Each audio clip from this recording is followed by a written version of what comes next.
The following is a live presentation of CBC Sports. With the turkey dinner less than 24 hours away, the CFL is in the home stretch. Can the Eskimos build on a hot fourth quarter in their drive for first in the West? Quarterback Danny McManus saved the best for last against the Calgary Stampeders.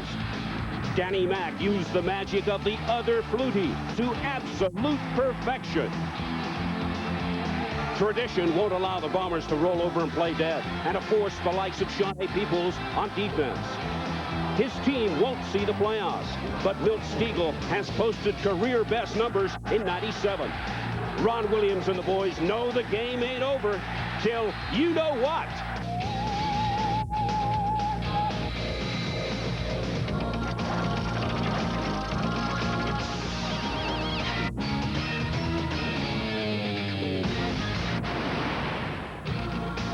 Welcome to a wet Winnipeg Stadium, where this afternoon the Bombers play for pride and next year against a rejuvenated Edmonton Eskimos. Hi everyone, I'm Steve Armitage and welcome to the CFL on CBC. The Bombers' playoff chances went out the window the other night when the Rough Riders beat the Lions, but the Bombers can certainly play the role of spoiler. The Edmonton Eskimos come into this game very much in the hunt for first place in the West. A win this afternoon would put them in the driver's seat. Ronnie Lancaster and company looking for another fourth quarter type performance from quarterback Danny McManus. He was red hot against the Stampeders. He's a hot and cold type of quarterback, and if he's hot, the Eskimos are certainly a major force on offense. And speaking of major forces in the booth this afternoon, David Archer and Don Whitman. Thanks, Steve. Hi, everybody. There are a number of reasons why the Bombers are going to miss the playoffs this year for the first time since 1979. One of the major reasons, though, they've been pretty much a one-dimensional offense for most of the year. Can you say Milt Stiegel? He's the leading receiver in the Canadian Football League. An average gain per catch of 26.4 yards, but other than that, the Bombers haven't had much, David, offensively.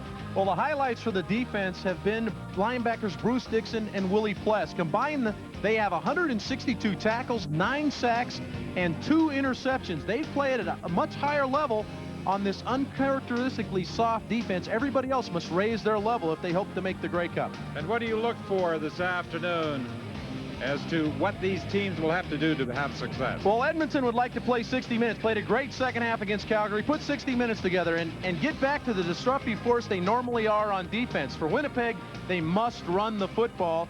And to disrupt Danny Mac's timing, they must get in his face and jam his receivers. A win this afternoon would move the Eskimos very close to securing home field advantage for that Western Final.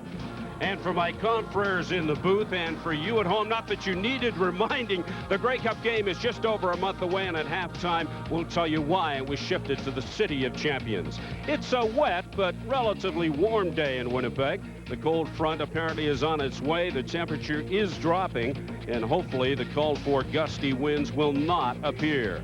Right now, the weather conditions not as bad as they could be when you check the calendar.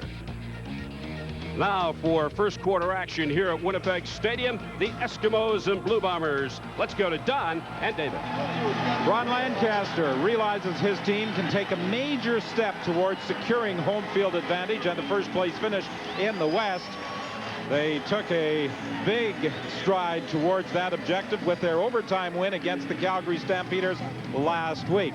Jeff Reinbold has had a very rough time in his rookie season as head coach, something Ron Lancaster can relate to. In his first 2 years as head coach of the Saskatchewan Roughriders, the team went 2-14 both years. Well, a lot of changes have to be made when you come in and build a new house, as Jeff has tried to do here in Winnipeg, and a lot of that has to do with having a long season. You have to change personnel, get it geared to what you like to do. Well, he made a number of personnel changes prior to the start of the season, and then in his attempts to rebuild, he has made more changes.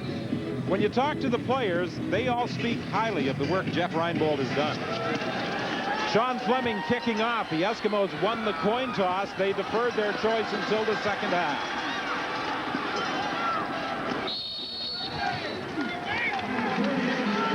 Back to the 38-yard line on the kickoff return. And it will be 1st and 10 from that point after a 20-yard run back. Chris Vargas has struggled this year. He has the lowest passing percentage in the Canadian Football League. Vargas has completed just 48.5% of his passes. Early in the year, he went 3 games without throwing an interception, then had 5 picked off against Hamilton, and has struggled at times since then. The handoff to Williams, and Williams takes the ball up to the 39-yard line. This Winnipeg offensive line really is going to have to protect Vargas in a big way. Great defense. Chris Perez was an all-CFL player last year with Toronto. He'll anchor that offensive front. The backs and receivers, well, Ronald Williams is really going to have to carry a load. They do get Joseph Rogers back on the offense. That will help the passing game. On the 2nd and 9 play, Vargas back to pass, and he's got Milt Stegall for a 1st down. Stegall, the first receiver in the league this year to go over 1,000 yards, and he leads the CFL in pass reception yardage. Defensively, this defense has been soft. Derek McCready has had a super season. He has 4 sacks and a team that's 2nd in the league in the sack department. Bruce Dixon has had a solid year, 2nd on this team and 7th in the CFL in tackles. And Kavis Reed, in my mind, is one of the best corners in the CFL. 1st and 10 for the Bombers from the 51. Penalty flags. There was movement at the line of scrimmage prior to the ball being snapped. The Eskimos are indicating that it was procedure. Melvin Hunter pointing to the Bombers, and referee George Black agrees. Procedure, Winnipeg number 62. Repeat 1st down. Chris Perez, the offensive tackle, who was an All-Canadian last year, moved out of his position prior to the ball being snapped. Well, these are the kind of things that they need to stay away from offensively. This is a tough defense to move the ball against historically anyway. Don't want to dig yourself a hole. They'll repeat 1st down. 1st and 15 now from the 46. Vargas fakes to his left, now rolls to his right. Vargas throwing for Turhan O'Bannon. They're going to rule a catch, it would appear, although Glenn Rogers Jr. is protesting the decision. But O'Bannon came back and appeared to get his hands underneath that football. Well, Vargas was looking in the direction of Milt Stegall, decided to reload and got outside of attack. The defensive attack. Behind the Bombers bench. And O'Bannon got the arms underneath. Good call. Nice catch by O'Bannon to bail his quarterback out. It will be 2nd and 8. Vargas operating from the shotgun. Here comes Rogers on the blitz. They pick him up. A deep throw for Stegall, and Stegall got turned around. What a season Milt Stegall has had. The shortest touchdown reception Stegall has had this year, 14 yards. He's had catches of 75, 105 yards, 69 yards for touchdowns. It seems every time he crosses the goal line, it's a big play touchdown pass. And he had him there. That time, Don, he had him open down the post, and Vargas threw the ball to the wrong side. If he'd let him across the field, it would have been a touchdown. Just a poor throw. Great protection. Mihalik came out and picked up a blitzing Don Rogers to give him the opportunity to throw it down the field. Bob Cameron, the all-time CFL leader in punt yardage, getting set for his first kick of the day, and he angles it towards the sidelines, and DeGiz is unable to run it back. It goes out of bounds at the 4-yard line, and the Eskimos are pinned deep in their own zone for their first offensive series. As a quarterback, you'd like to read the free safety. Chris Vargas is going to get Trent Brown out of the play. Right here, guys, we're going to free. There's Trent Brown. He has the middle of the field, and Milt Stegall's breaking to the post. If Vargas throws the ball towards the bottom of your screen, this is probably a touchdown. And despite that 45-11 loss earlier this year in Edmonton, Stegall did score a 69-yard touchdown against the Eskimos. Danny McManus had an outstanding game in that come-from-behind win over the Calgary Stampeders last week at Commonwealth Stadium. The second time this year he has passed for over 400 yards in a game. In Edmonton history, only Warren Moon has ever accomplished that feat. Well, and I think this team really feels like Danny is finally back to full strength after the shoulder injury he suffered several weeks ago against Toronto. I think he finally is throwing without any pain, and he really displayed that in the second half last week against Calgary. 2nd and 9 for the Eskimos. McManus sends Don Blair wide to the right. Blair had a strong game against Calgary with a couple of touchdown passes. Penalty flag in the play as McManus was looking for Eddie Brown down the sidelines. He was being bumped as he attempted to get into his pattern by cornerback Nick Ferguson. Well, the flag is on that side of the field, and I believe Nick hugged him a little bit too close. He may have gotten called for interference or for being offside. Offside, Winnipeg, 2nd down repeating. This is the way the Eskimos line up offensively. This unit has not changed from last week. Thomas Rayam is the big man up front in terms of size, and this is an offensive line that has done a pretty good job of protecting their quarterback on passing plays. Eric Blunt ran the ball when he had to in the 3rd and 4th quarters against the Eskimos, but the ground game has really struggled in Edmonton this year. Over the middle for Gordon, and Gordon has a 1st down, taking it up to the 30-yard line. Well, it's a super adjustment by Robert Gordon. He hooked up initially in the slot, and Greg Battle was working towards him and took away the throw. He slid back inside for McManus and give him a throw, and then Robert got upfield. Danny's looking for him right now in the slot, and now Gordon readjusts and goes behind Battle. That gave Danny a throw, and then Gordon does such a great job of getting north and south of the football. Well, the Eskimos fully realize the importance of this game, a win, and they would all but have their hands on a first-place finish with 2 games remaining at home against the BC Lions and in Hamilton against the Ticats.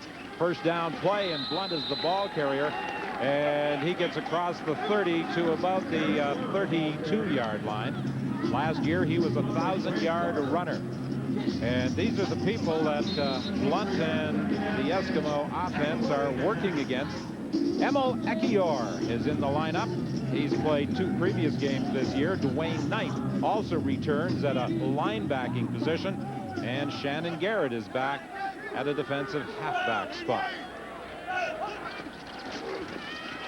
McManus to Brown. Brown working against Ferguson. Ferguson slipped as he was attempting to set up in coverage, and that enabled Brown to get 1st down yardage. Well, with the conditions the way they are today, Don, with the weather and the wind and the rain, I would think that you'd want to hug the receivers as a defensive back. Don't give Eddie Brown this opportunity on 2nd down and 7 to catch a hitch route and then turn and face you. He's got such great speed, he'll just beat you to the down marker, which he did there. Because of Brown's speed, the Eskimos try and get the ball in his hands early. And he can beat a lot of people flat out running.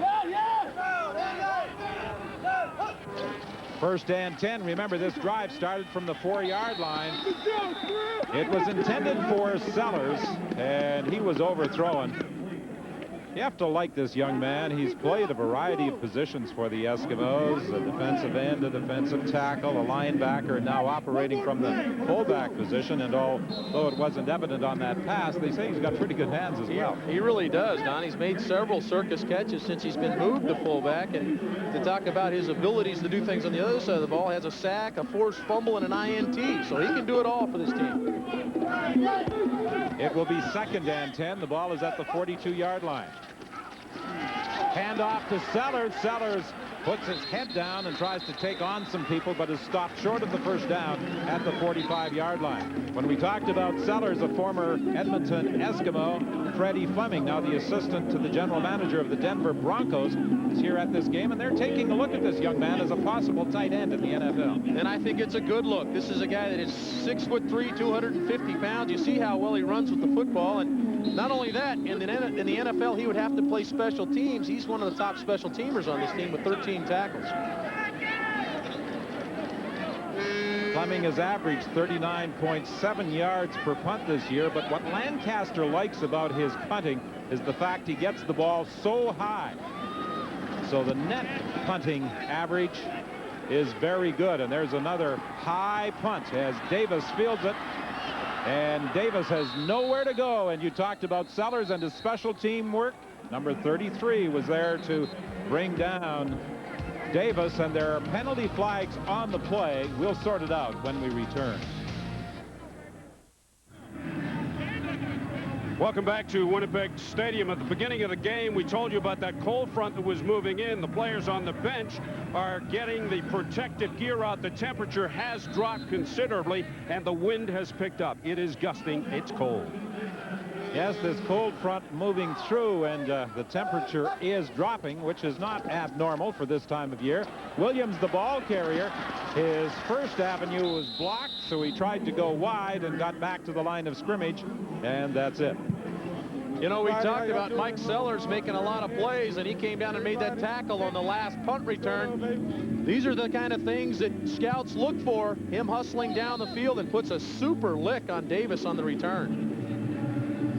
And one of the problems Sellers had in his first year with the Eskimos, in the first preseason game, he broke his ankle and did not play it down for Edmonton all year.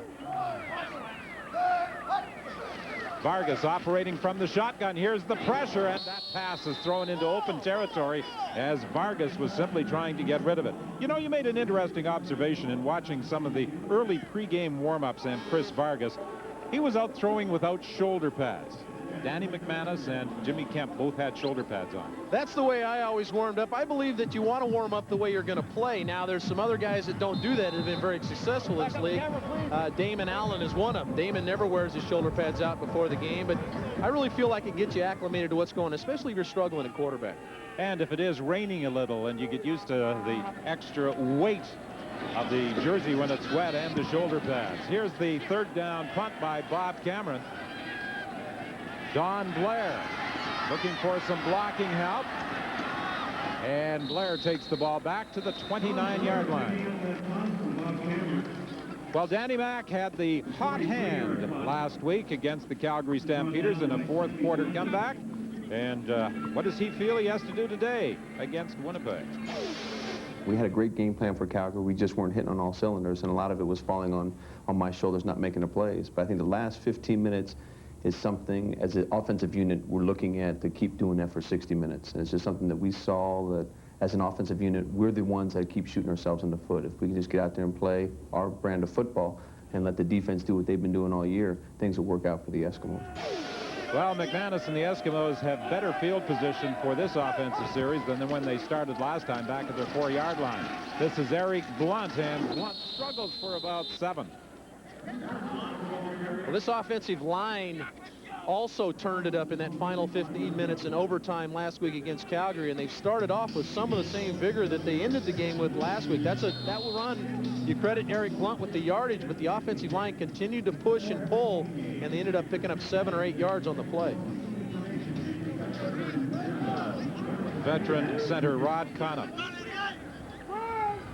272 games in an Edmonton uniform. That's a club record. Sellers nailed by Battle behind the line of scrimmage. Talk about veterans. This linebacker for the Blue Bombers had that play figured out. Well, they changed the front. They slid Greg Battle to the short side of the field and blitzed him off the corner. Nobody there to pick him up, and he hits the big 250-pound fullback right in the backfield. Battle's had a super year this year. He's done just about everything for this team. And he did some coaching at training camp, but much prefers to be in on the action on the field of play. Sean Fleming stands at his own 20-yard line for this third down punt.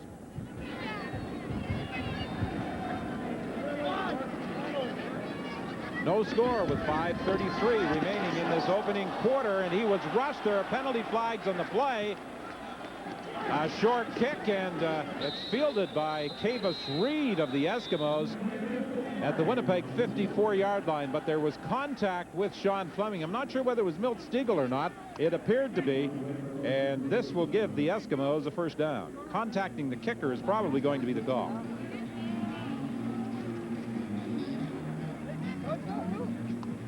I'm not sure why Kavis Reed decided to down the football, but Milt Stegall is their designated punt block guy, and he's going to come in and catch the leg right there.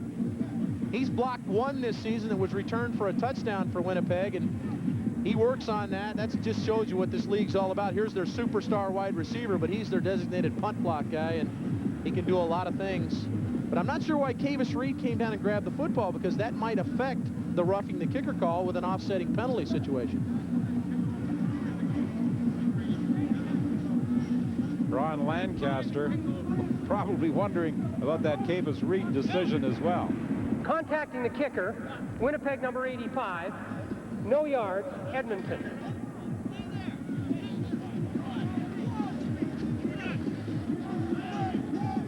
And George isn't going to tell us whether they're offsetting or not. It doesn't look like George Black, the referee, but I think that's what's happening here, and they're going to have to re-kick it. Kavis Reed has cost his team another opportunity to continue this drive. So they are, well, no. Well, with a 5-yard differential. The differential is going to give them first down. You're right, Don. Up to the 41-yard line.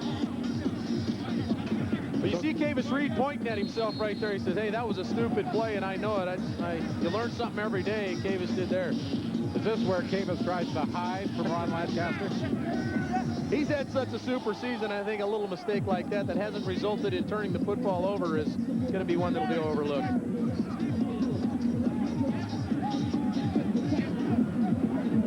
Well, there seems to be some confusion down on the field.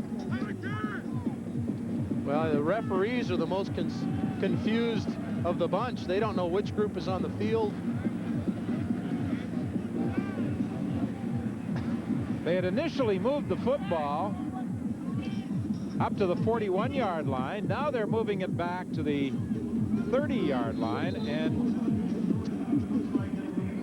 it will remain third down. Not quite sure I understand this. Well, and I would go out on a limb and say that I don't think the referees understand it either. So anyway, we're not in the boat by ourselves. Anyway, Fleming will re-kick, and this time he gets the kick away. It bounces in front of Robert Davis. Davis with a bit of a hurdling move as he came down the sidelines, and again, penalty flags, and it appeared as the infraction may have taken place outside the field of play at the Winnipeg bench. That was a 38-yard kick with a 16-yard return. Rough play against Winnipeg appears to be the call. Jet Roberts had come over to try and make the tackle, and Holding, Winnipeg number 54. Major foul, unnecessary roughness, Winnipeg number 58. well, the holding penalty against Wade Miller, the unnecessary roughness against Emil Ekiar.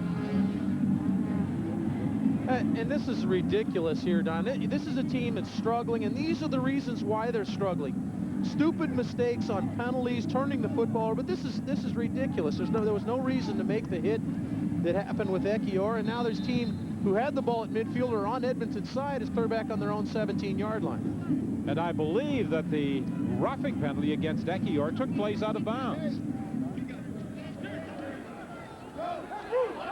Chris Vargas operating from the shotgun back at his own 17-yard line. He was looking for Joseph Rogers, and he underthrew the wideout. Former teammate of yours last year with the Ottawa Roughriders when he had such an outstanding rookie year. He really did. He was the Eastern nominee for Rookie of the Year from Ottawa. That time it looked like that Chris Vargas expected him to break across the middle of the field, but Rogers had won so clean up the seam, he just continued vertically, and the throw was underthrown. So it will be 2nd and 10 Winnipeg from the 17-yard line. The Bombers were hoping that their final regular season game of the year might be a battle for the final playoff position, but Saskatchewan's win on Friday nights against British Columbia and Winnipeg's loss last week to Hamilton combined to eliminate that possibility. Sean Graham, the intended receiver, getting his first opportunity to start, and Vargas was throwing in his direction with 4:09 remaining in this still scoreless opening quarter. Well, they come out in the shotgun, and Vargas has to understand as a quarterback, if I don't have anything clean up the field, I need to drop the football off and give myself a manageable second down situation. He didn't. Edmonton's tough, as all defenses are, in second and long situations. Well, the Eskimos are gaining field position with each exchange of the football. This time Cameron punting from his own 5-yard line, and the Gizmo will field it at the 42. Good downfield coverage, and the initial contact made by Wade Miller, who leads the CFL in special team tackles.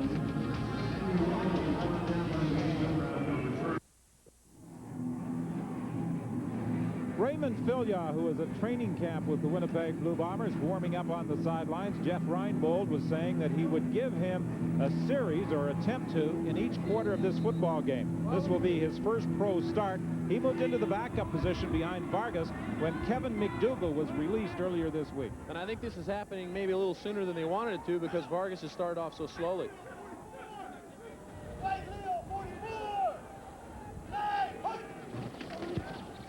Hand off to Blunt, and Blunt gets across midfield with a pickup of about 5.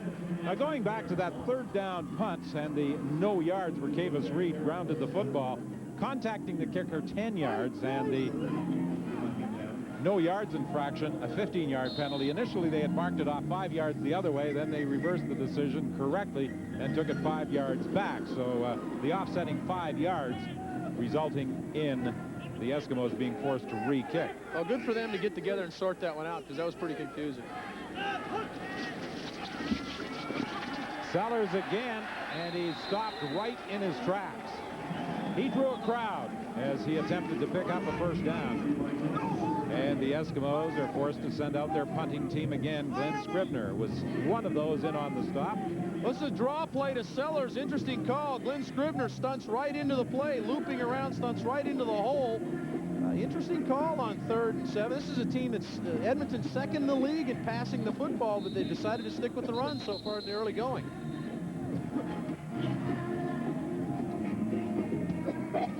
.241 remaining. Third down play for the Eskimos. No score in this football game. Winnipeg with 2 games remaining on the schedule, in Montreal and at home to the Saskatchewan Roughriders, the final game of the season. The Roughriders, of course, with their 26-19 win over the BC Lions on Friday night, clinching playoff berth. Whether they'll cross over and play Montreal in the Eastern semifinal depends on what happens in the final few games of the regular season. Here's Robert Davis on the kick return, and he is caught and brought down by Cavis Reed at about the 14. And there are penalty flags in the vicinity of the 40-yard line. That was a 52-yard punt, 8 yards on the return. Hey, that's 3 special team calls. Man, we can't do that shit. And Reinbold has reason to be upset. Special team penalties have really hurt the Bombers in this opening quarter. He's upset with it. Look at him. He's upset at the referees also. But I think he's more upset at his own team because they continue to give Vargas, or now Raymond Filya, some poor field position. Tough place to come in as a rookie. A rookie quarterback, his first series of plays as a pro, and he's at his own 2-yard line. He gives the ball to Williams, who dashes up to the 10-yard line, giving him a little breathing room. Filya out at Northeast Louisiana. He was at training camp, and Reinbold said the reason they didn't give him any playing time in preseason, they were trying to hide Filya, and they were hoping to keep him around on the practice roster. They liked what they saw from him at training camp, but he lacked experience. Well, and Ronald Williams is the guy that can really help him out. A young quarterback would love to have a running game. Well, it's Williams again. He appears to be just shy of a first down. Depending on the spot, referee George Black is going to call for a measurement. They'll be very careful down here with the young quarterback in. Again, we've said this is his first opportunity to play, and they played a strong game, Winnipeg has, on both sides of the ball, not giving Edmonton any opportunities to put the ball in the end zone. So they don't want to throw one up here. The young quarterback throw one up and give it up to Edmonton, and they're into the field. It's third down, Winnipeg. And in a game like this, why not go for it? Well, and I think it's short enough to where it's a manageable situation. I think you're at a full yard here. You might think about punting the football out of here, but it's just about the length of the football, and they're going to let Filya probably to file in there and get it. That guy not be offside. You don't throw that Reinbold felt that on the last play there may have been an offside on the part of the Eskimos. Oh, I don't know about this. Filia showing his inexperience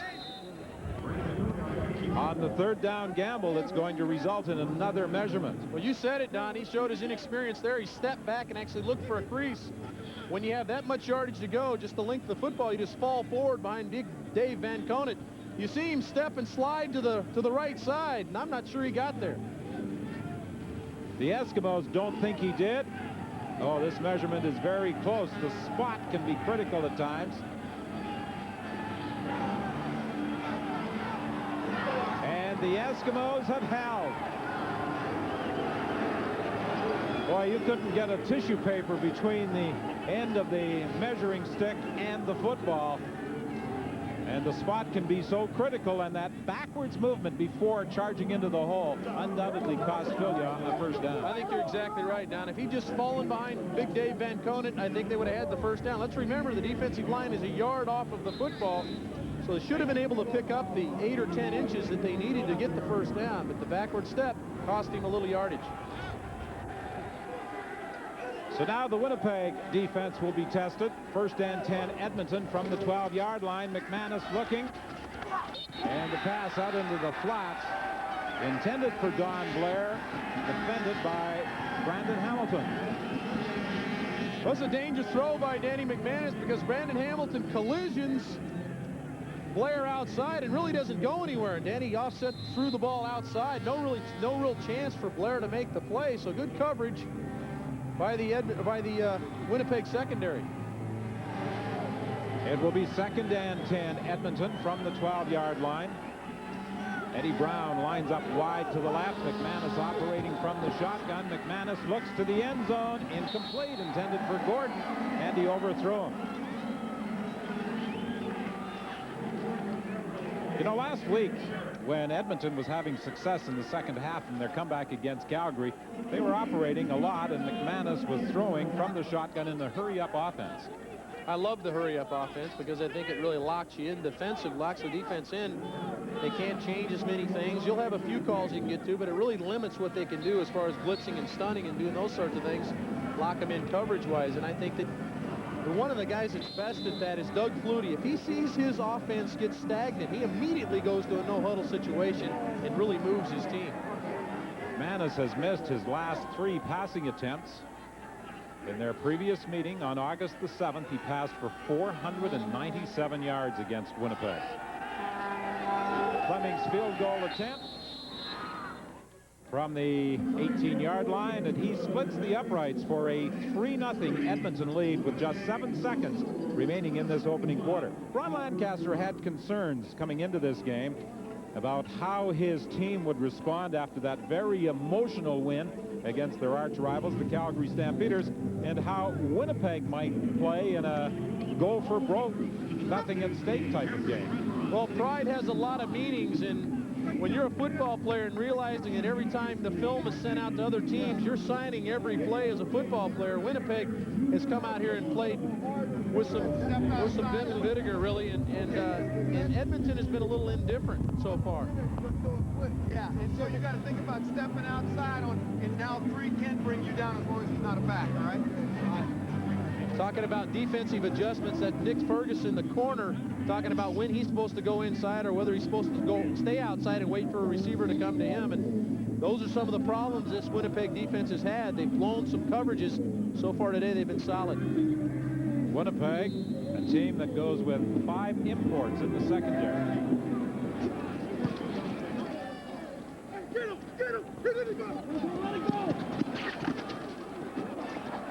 Williams takes it down at the 2-yard line and brings it back up to the 17, and 2 seconds still remain in this opening quarter.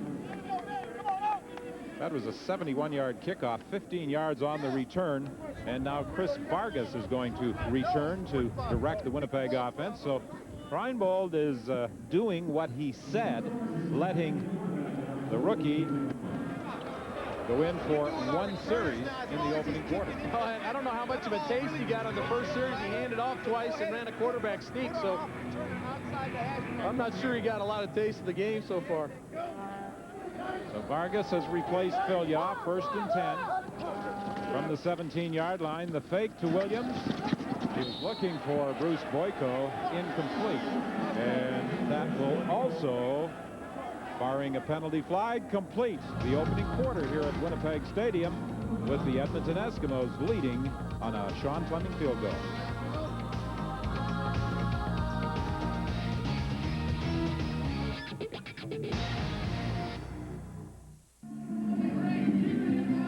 Well, as a fan in Western Canada at this time of year, you have to be dedicated and at times somewhat creative to protect yourself against the elements. Well, this is a hardy group here in Winnipeg. They come regardless of the weather conditions. Statistically, in the opening quarter, not much for Winnipeg fans to cheer about, just 1 first down. Well, the weather's ugly, and both defenses have made the game ugly for both offenses, so it's been a defensive struggle, and that's, I think, what Winnipeg would have hoped for. Chris Vargas has missed on his last 5 pass attempts. The rain continues to fall on this cool October afternoon here at Winnipeg Stadium. Vargas rolling out, looks for O'Bannon. He's got it. That should be a first down or very close to it, depending on the spot. And O'Bannon, as he was high in the air and making the leaping catch, took the shot and may have paid the price, because it looked as though he got hit right in the rib area. Well, with the weather the way it is, the ball's not going to be on target like you'd like, and it looked like he took a shot on his wrist as he was bringing the ball in. Super catch on a ball thrown behind him and high. O'Bannon has had a tough year this year with injuries. He's only played 7 ball games. He's got great size. He's a guy you would love to have on the field, just have not been able to keep him healthy. But, you know, when you talk about the Winnipeg passing attack, other than Milt Stegall, nobody even close to being a 1,000-yard man. You've got O'Bannon, number 2, with 18 catches for 275 yards. Alan Boyko, 258 yards. Bruce Boyko, 241 yards. And Rogers, in limited playing time since being acquired in trade from Calgary, 184 yards. Well, Tommy Henry comes in from his strong linebacker position and makes the hit. We can't see there the hit on the wrist, but I really believe he got hit on his wrist as he was trying to pull the ball in. But it might, you know, he was strung out so much that any body part is in a bad position in that situation.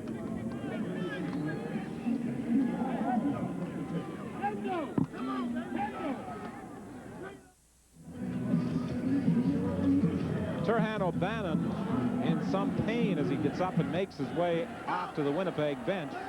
When you're extended like that and take a hit, a lot of bad things can happen. On the 3rd down gamble this time, Williams picks up the first down.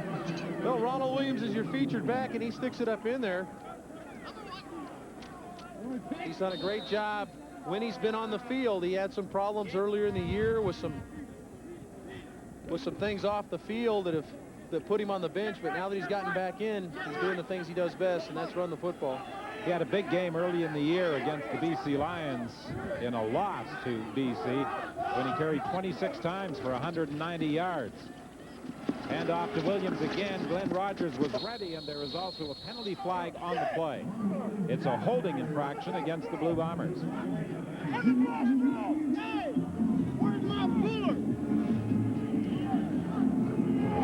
Holding, Winnipeg number 62, penalty is declined, 2nd down. Penalty call against Chris Perez. He's been flagged twice now in this first half. Well, the ball was almost dropped on the handoff, which I think delayed Williams getting outside. I think Perez sensed that and held on to his block a little longer, subsequently how it was called.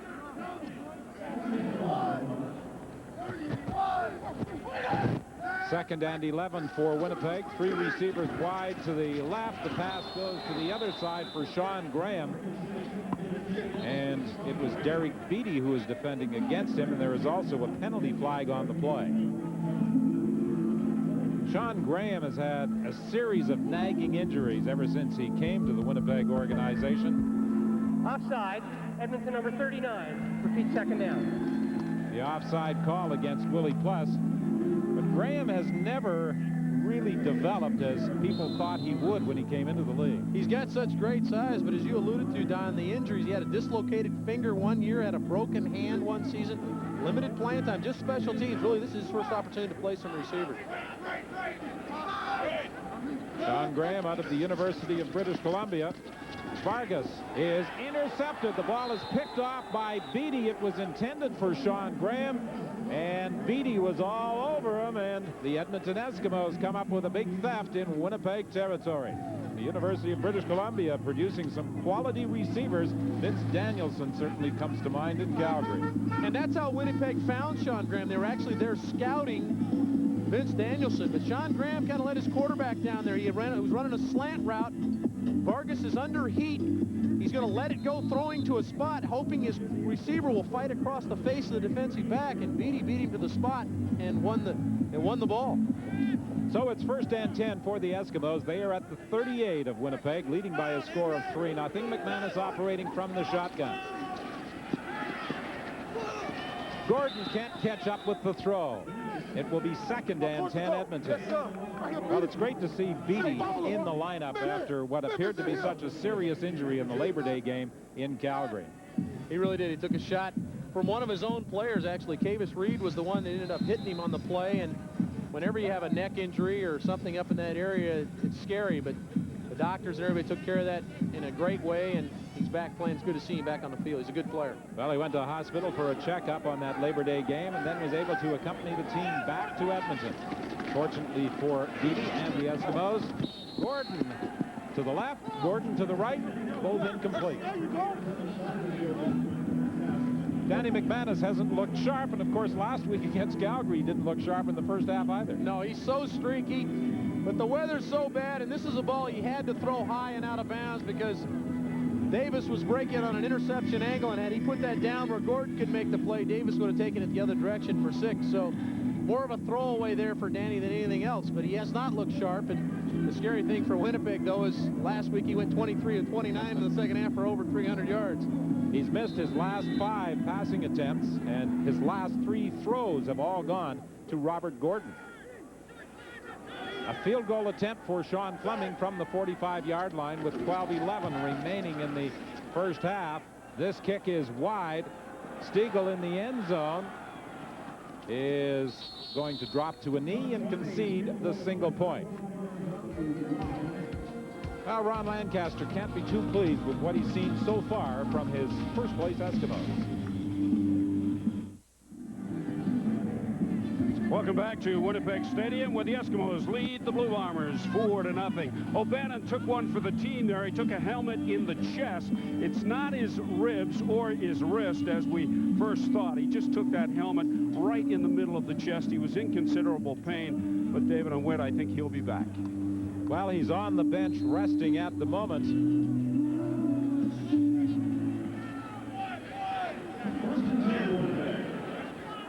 As Winnipeg scrimmages 1st and 10. Sean Graham lines up wide to the left. The give is to Williams, and Williams fights his way out to about the 43-yard line, a pickup of about 5 yards. Well, with O'Bannon out of the game, that'll bring Alan Boyko into the game at receiver. Alan has started the majority of the games this season, so no stranger to the field. He'll be out there, and he's made some plays for this team. But again, Ronald Williams pounding it in there for 5 and 6 yards. These are the kind of things you can really hang your hat on as a team. Now Vargas must convert. He must get the ball to somebody and move the chains. Williams has carried 7 times for 22 yards so far in this game. It is 2nd and 5 for Winnipeg. Vargas flipping it out to Williams, and that throw was almost a little behind him. So it's 2 and out for Winnipeg, and this has been a problem throughout this entire season. And Williams, as you mentioned, having some problems both on and off the field this year. Not happy the way this one developed. Well, this was a little screen. They wanted to try to flip out the Williams, a little delayed screen, and Bruce Dixon smells it out all the way. Vargas sets his interior offensive line leave. There's Benny Goods. Winnipeg 1 for 8 on 2nd down conversions.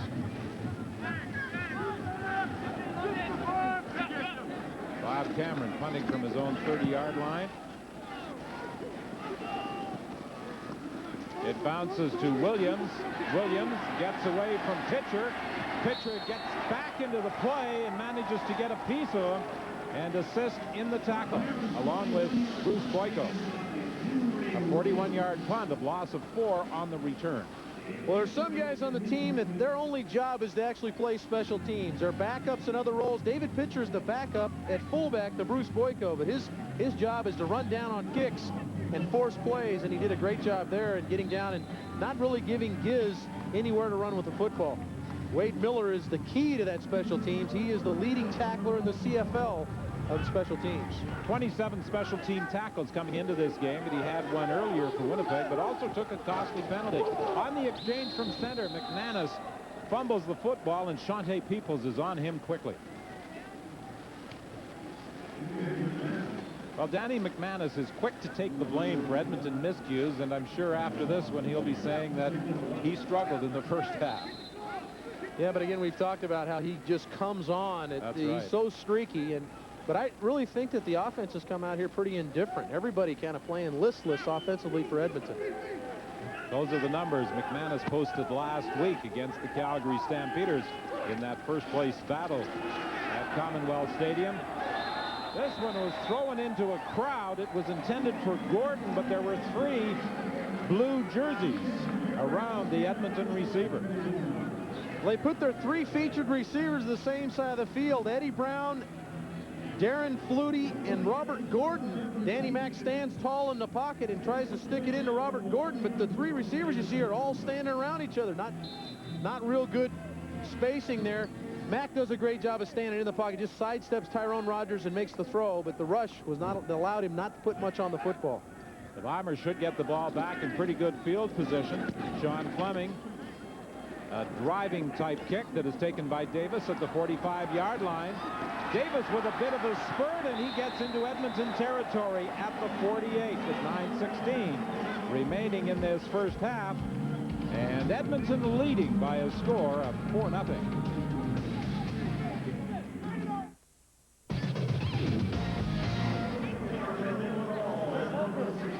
Robert Davis with a 17-yard return on that 45-yard punt by Sean Fleming gives Winnipeg good field position. 1st and 10 for the Blue Bombers from the 48 of Edmonton. Vargas operating out of the shotgun. 3 receivers to the left. Vargas swinging it out to Williams. Williams in a foot race to the sidelines with Kavis Reed. He's forced out of bounds, but not before he gets the first down. And this is a good job by Chris Vargas of sorting things out right away. Once he hit his back step on his drop, immediately distributed the football. Didn't let the rush get to him. Didn't allow coverage to develop downfield where they could fall on to Ronald Williams. You see Vargas sees nothing downfield right now. Sticks the ball on Ronald Williams, who's running away from the defense, and it's a long way before Kavis Reed comes in to make the play and extends the drive. Another first down. 1st and 10 Winnipeg from just inside the Edmonton 38. The 4 Edmonton points have come as the result of turnovers, stopping the Bombers on the 3rd down gamble, leading to a Fleming field goal, and on the interception to a single point. This is Williams, the ball carrier, for a gain of 5, maybe 6 yards. Something teams are doing against Edmonton this year, Dave, that they didn't do last year. They're running well. About 40 yards on average per game more this year against that Eskimo defense than last year. And I asked Ronnie Lancaster, what is that? Is your defense just not preparing as well as they prepared before? And he says, no, I just think that we fall asleep in certain situations and don't recognize where we're supposed to line up against certain formations. Well, there were a couple of times in the first half against Calgary and in the 3rd quarter where they certainly fell asleep defensively. Players uncovered on passing patterns. Williams, the ball carrier, and they got a wake-up call on that one because the Eskimos stopped Williams for a loss of a couple of yards, and that will result in the Bombers sending out their field goal team. That was 2nd and 4, and they had a little counter play designed where Brett McNeil was going to try to get in front of Ronald Williams, but it was blown up in the middle by Benny Goods and the crew. A little close to the vest play calling, but Ronald Williams has been the most effective Blue Bomber so far offensively, and they've really hung their hat on him here in the first half. Westwood has been good on 35 of 49 attempts this year. This will be a 42-yard field goal try. It's wide, and it will bounce through the end zone for a single point. 7:32 remaining in the opening half here at Winnipeg Stadium in a 4-1 football game.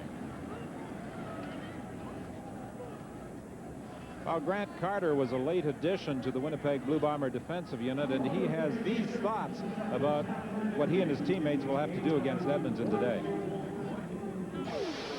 We're going to have to really focus on, gap cancellation, and in terms of, keeping the running game confined to within the tackles. They like to run that toss sweep and try to get it outside a little bit with Blount. So if we can use our speed to combat that a little bit, that's what we're going to try to do. Carter made an immediate impact when he debuted against Saskatchewan on August 31st in a Winnipeg Blue Bomber victory. He and Shawnee Peoples provide some pressure from the outside. Eric Blunt, the ball carrier. He started wide, cut back inside, and was hauled down by Greg Battle, and also had his helmet taken off in the process. Well, Grant Carter got pinned to the inside on his running play, and he felt like he was illegally blocked. That allowed Blunt the room. Grant Carter ended up getting pinned inside. We'll see Grant Carter right down here at the bottom. And he felt like the running back came in and chopped the legs. There's Mike Sellers, 33, and you're not allowed to come from outside in and block the legs of a defender that's inside that tackle-to-tackle box. On 2nd and 4, McManus puts it in the air, and he was attempting to go to Flutie. Brandon Hamilton was defending against him, so Edmonton will be forced to kick it away. Well, this is certainly not the same Danny McManus we saw in the second half last week, and we keep referring to last week's game, but McManus put on such an outstanding performance against the Calgary Stampeders in the overtime win. And that's really what they've referred to. They've talked about that final 15 minutes in overtime as an area they would like. That's the way they would like to play. So they've really put a lot of attention in that area also. McManus 0 for 7.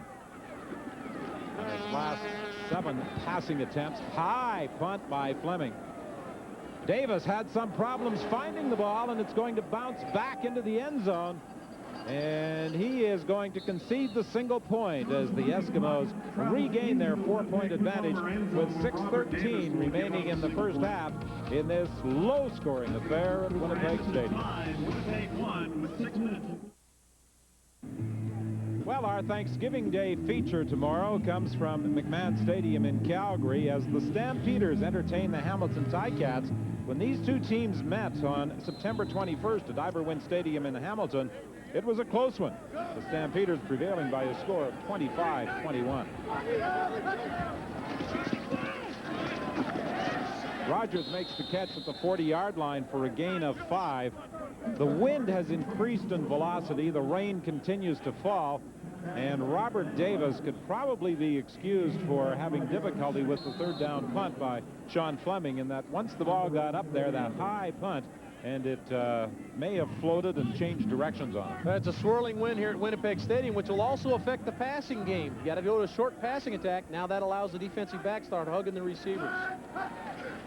From the shotgun on 2nd and 5, Stiegel over the middle, makes the catch, breaks the tackle. Once he gets into a foot race, he's hard to bring down, but he can't free himself from Tommy Henry. Well, Derek Beatty comes up to make the hit on Milt Stiegel, the leading receiver in this league yards-wise. And Beatty is only about 5'8". Stiegel had a 23-yard reception here. Then Trent Brown actually misses the tackle. Beatty slid by, and Stiegel's a big receiver, 6 feet, 190 pounds. He blew off the tackle there. 1st and 10 Winnipeg from the 47-yard line. From the shotgun, the handoff to Williams. Williams looking for some blocking to develop, and he picks up 4, maybe even 5 yards. Now, what happens when you have a team that's struggled like Winnipeg has all season long, and you have the leading team or the #1 team in the West come in, their expectations Winnipeg-wise are very high, as Ronald Williams and Winnipeg has come out and played with a purpose. And when you let a team stay in a game that's struggled like Edmonton's doing with Winnipeg, it becomes a dogfight down to the end. 2nd and 6, Winnipeg. 4:16 the time remaining in the first half. 5-1 the Eskimos lead. Vargas from the shotgun. Here's the pressure from the backside. The pass complete to Rogers. He loses the football. And it appears as though the Eskimos' Kavis Reed managed to come up with it, but there were penalty flags back at the line of scrimmage. It's a holding call against Winnipeg, and I'm sure the Eskimos will be declining.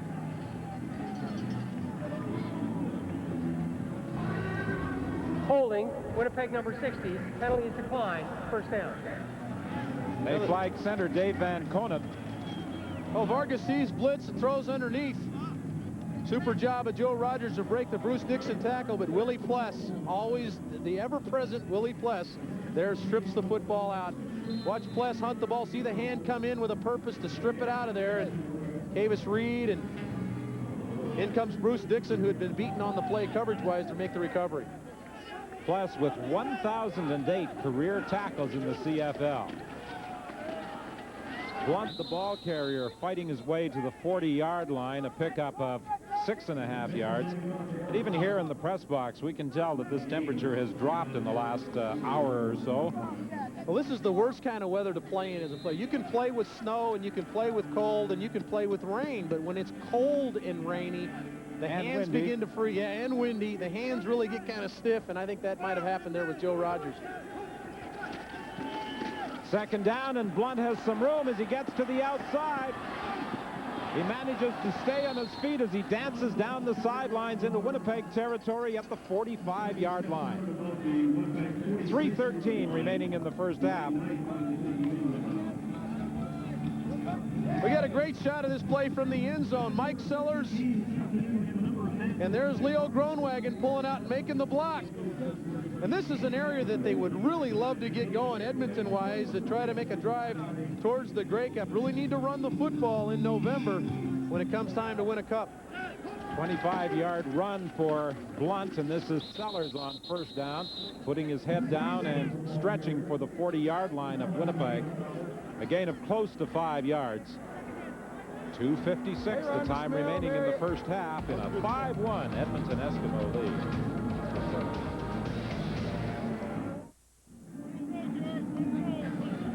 A pickup of 3 on first down by Sellers. It's 2nd and 7 facing the Edmonton Eskimos. Leo Groenwagen playing today in his 196th consecutive game.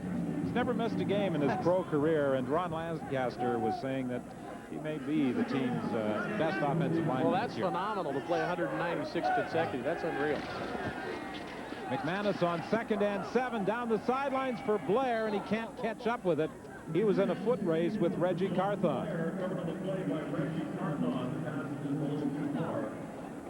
Well, Leo Groenwagen gave Danny McManus the time there, along with his other mates up front, to throw that ball long. They wanted to fake it, he'll hitch and go outside, but Groenwagen's done a great job blocking the run. Did a great job last week. You see the super block on Greg Battle, which gave Blunt the running room. Had some super blocks last week against Alondra Johnson and that great linebacker core of Calgary, which allowed them to run the football late in the game, which got them back in the ball game.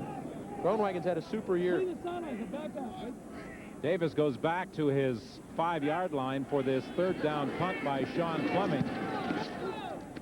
Fleming angling it towards the sidelines, fielded at the 3, and there's just nowhere for Davis to go as he runs out of room in the vicinity of the 16-yard line. 2:23 remaining here at Winnipeg Stadium. Are we going to see Philyaw get another series of downs? And he is going to come into the ball game. Now, they're sure not treating him very good as far as field position goes. He got it the first time at the 2-yard line, and now he's at the 20-yard, or no, at the 16-yard line. So it hasn't been the best of field positions for the rookie.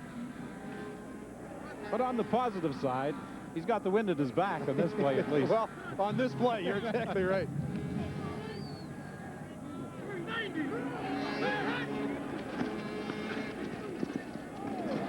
For Rogers, the attempted hitch screen, but the throw was high, and as a result, Melvin Hunter was able to get through and stop Rogers right in his tracks. Again, a pretty safe play. They're throwing a screen to Joe Rogers, the outside. He has to float it over Melvin Hunter and floated it a little too high. Malcolm Frank plays it perfectly. Then Melvin Hunter cleans it up. Joe Rogers took a little exception to the late hit, or he felt the late hit by Melvin Hunter there. Filia operates from the shotgun. A low throw intended for Sean Graham, and there is a penalty flag over on that side of the field. Well, Graham ran out of bounds. It's an out route, and he ran out of bounds and came back to catch it. He's an illegal receiver. Sean lost where he was on the field. He's had a little bit of a problem. Had one hit him in the face mask earlier in the game. This time he loses where he is on the field.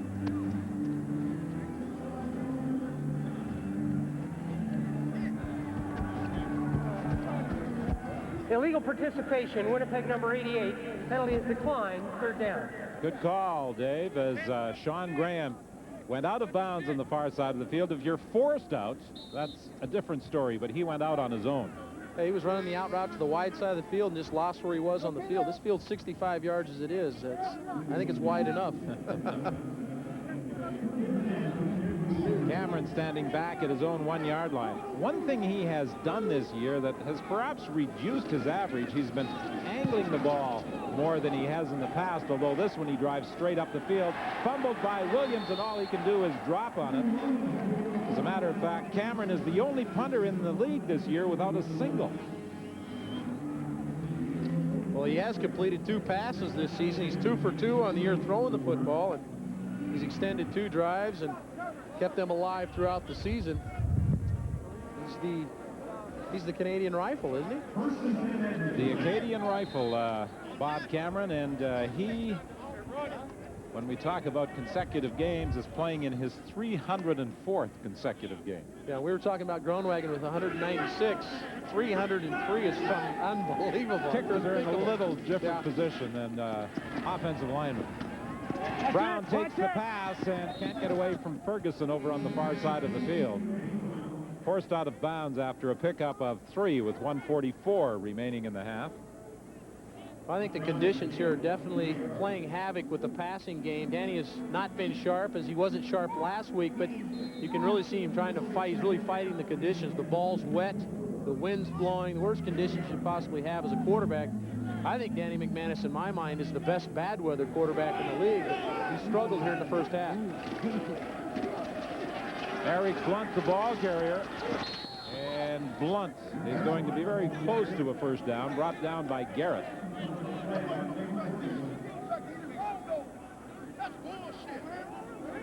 Well, the Eskimos aren't happy with the spot because it's at the 50-yard line.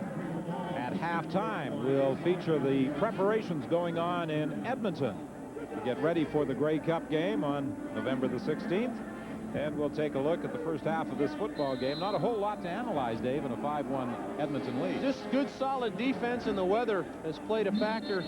Edmonton's going to go to their short yardage crew, bring all the big people in and try to push this across for a first down and try to punch one in before the end of the half. Our halftime feature about the preparations for Grey Cup in Edmonton, and Edmonton certainly hopes they can win out the season and have a home field advantage throughout the Grey Cup. They could actually host the Western Final and then be the host for actually the Grey Cup if they were able to win the Western Final. Going to be a penalty flag, a legal substitution on the part of the Blue Bombers. Glenn Scribner came in and barely got his chin strap done up before the play was run. Yeah, I don't even know if he actually got it buttoned up. He was still trying to line up when they went off. Offside, Winnipeg number 72, first down. You know, and that's a coaching situation there. Ronnie Lancaster waited to the last minute to send in his big crew and get the playoff with their big crew, and it took so long to get them in that Glenn Scribner's still trying to line up, let alone fire off the ball. And he actually does a good job, Submarines, but a little too late a substitution there. McManus on first down with time. He throws to Brown, and Brown on the sideline gets the first down and then is driven out of bounds. 1:17 remaining in the first half. Well, even though the play stops at the end, or the clock stops at the end of the play, Eddie Brown could have saved some time there just by stepping out of bounds. He ducked back inside. Eddie, a veteran receiver, had an all CFL season last year, had been plagued by some physical problems this year, but should have stepped out of bounds there and saved the clock. The Eskimos in the last 3 meetings between these two teams, once this year, the playoff game and a regular season game last year, have owned the Bombers, outscoring them 154-30. The pass intended for Brown down the sidelines, and there was a case had Brown been able to catch up with that one, he could have legally made the catch because he was forced out of bounds. Nick Ferguson forced him out of bounds, and Nick is playing extremely well on the corner today. He really hasn't given Eddie Brown any opportunities to get over the top, and this is just a matter of Nick rolling to the sideline and forcing Eddie out of bounds simply because of his body position. Good play out there. 1 minute remaining in the first half. It will be 2nd and 10 Edmonton. The ball is at the 34-yard line of Winnipeg. The Eskimos lead it by a score of 5-1. McManus under some pressure. McManus looks into the end zone. Gordon is there.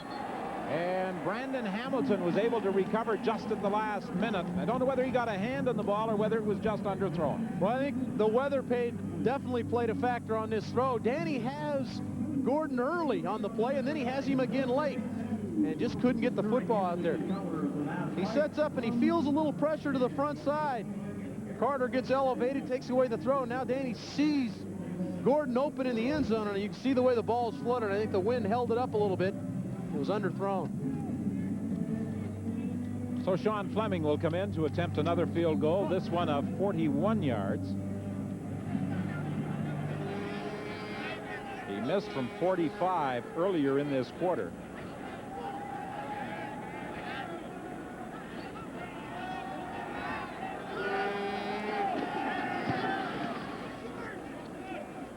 This time it's good, and the Eskimos increase their lead to 7 points with 48 seconds remaining in the first half. I talked about previous meetings. The final regular season meeting between these two last year saw Lancaster's team win 41-12, and then in the semifinal game, they absolutely demolished Winnipeg 68-7 last year. They won 45-11 on August the 7th in Edmonton.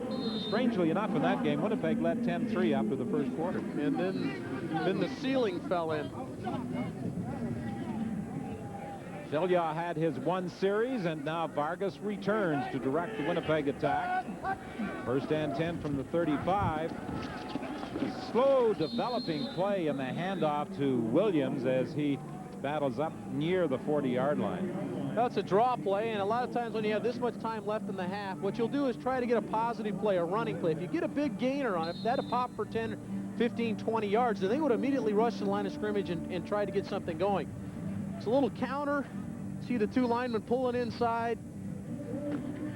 Slow developing play, as you said, but had they popped that, then you'd have seen Vargas rush to the line of scrimmage. But now they're going to milk the clock down, take one shot. Williams, the ball carrier again. He's forced to bounce it to the outside. Malcolm Frank comes up to take the feet out from under it. You know, we talked about Malcolm Frank last week in the game against Calgary.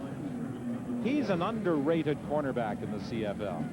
And the reason that is, Don, is because his name didn't get mentioned. Nobody throws the football at him. He just does a super job. He always plays the short side of the field for this Edmonton defense, but he's a little guy. He doesn't get credit for this, fighting off the block and coming in and taking the legs out from under Ronald Williams, but he doesn't have a lot of interceptions, doesn't have a lot of tackles. People just don't pick on him. A lot of respect there from the rest of the league towards Malcolm Frank.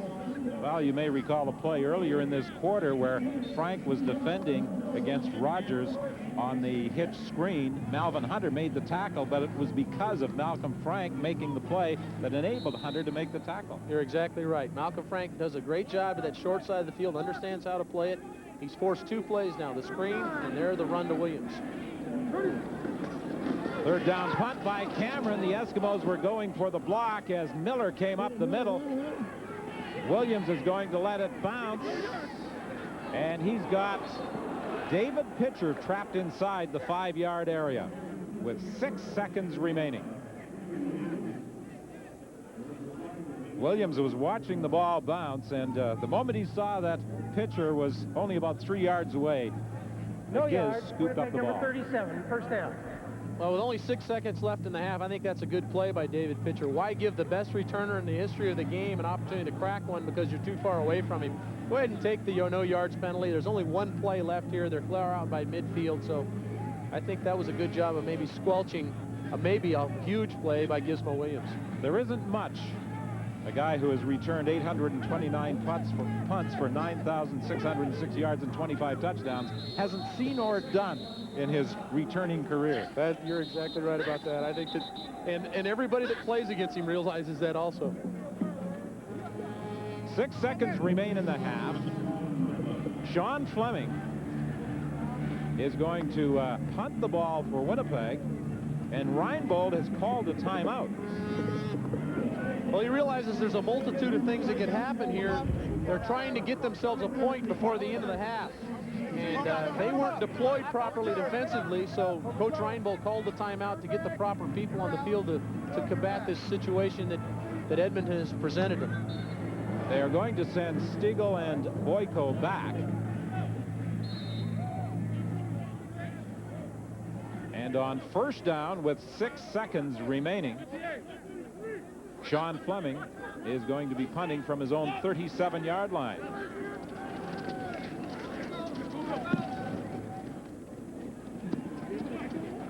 Fielded by Stiegel at the 9-yard line. Stiegel attempted to fake several members of that special team of the Eskimos as though he was simply going to down it, and then he took off, but the Eskimos were prepared, and they'll head to the dressing room leading by a score of 8-1 at the half.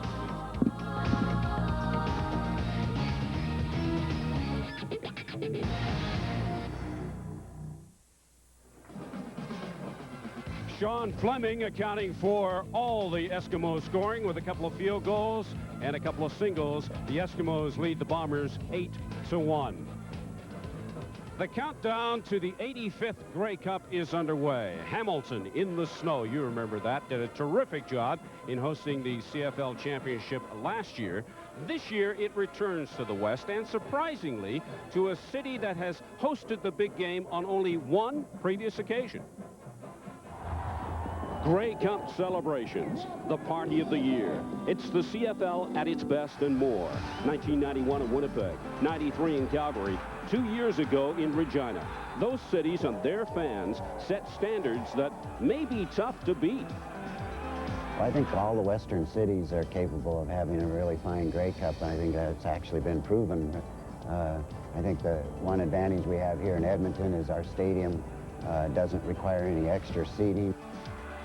Football tradition has deep roots in the city of Edmonton. At one time, it was home to a dynasty. Eskimo fans have demonstrated their support in good and bad times. But it wasn't until '84 that they hosted the big one. '84 was, in my recollection, a pretty darn good party.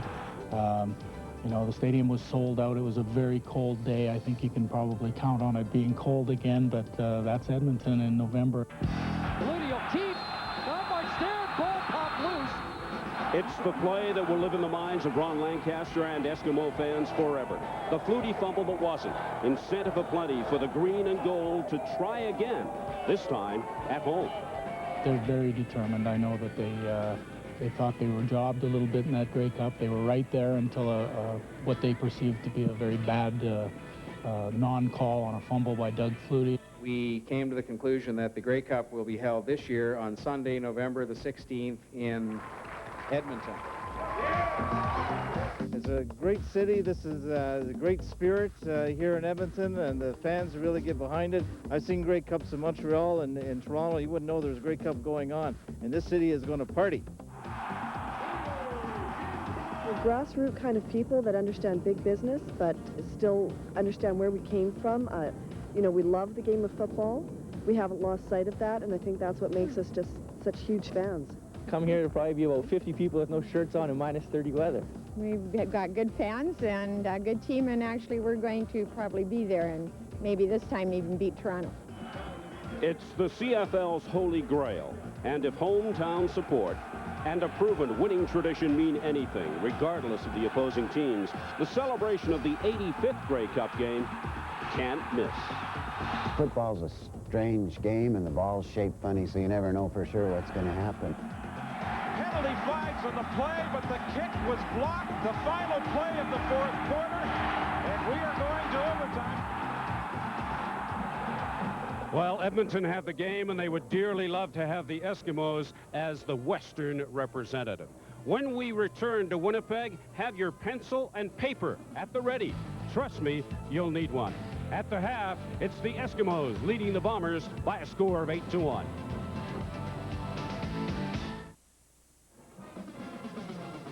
At the half here at Winnipeg Stadium, the Eskimos lead the Bombers by 7, a score of 8-1. The object of the exercise in the second half will be stay warm. If you've always wanted to be a CBC programmer, have I got a deal for you. During Grey Cup week, we are going to replay 5 Grey Cup classics in their entirety beginning at midnight. And this is where you come in. You get to pick them.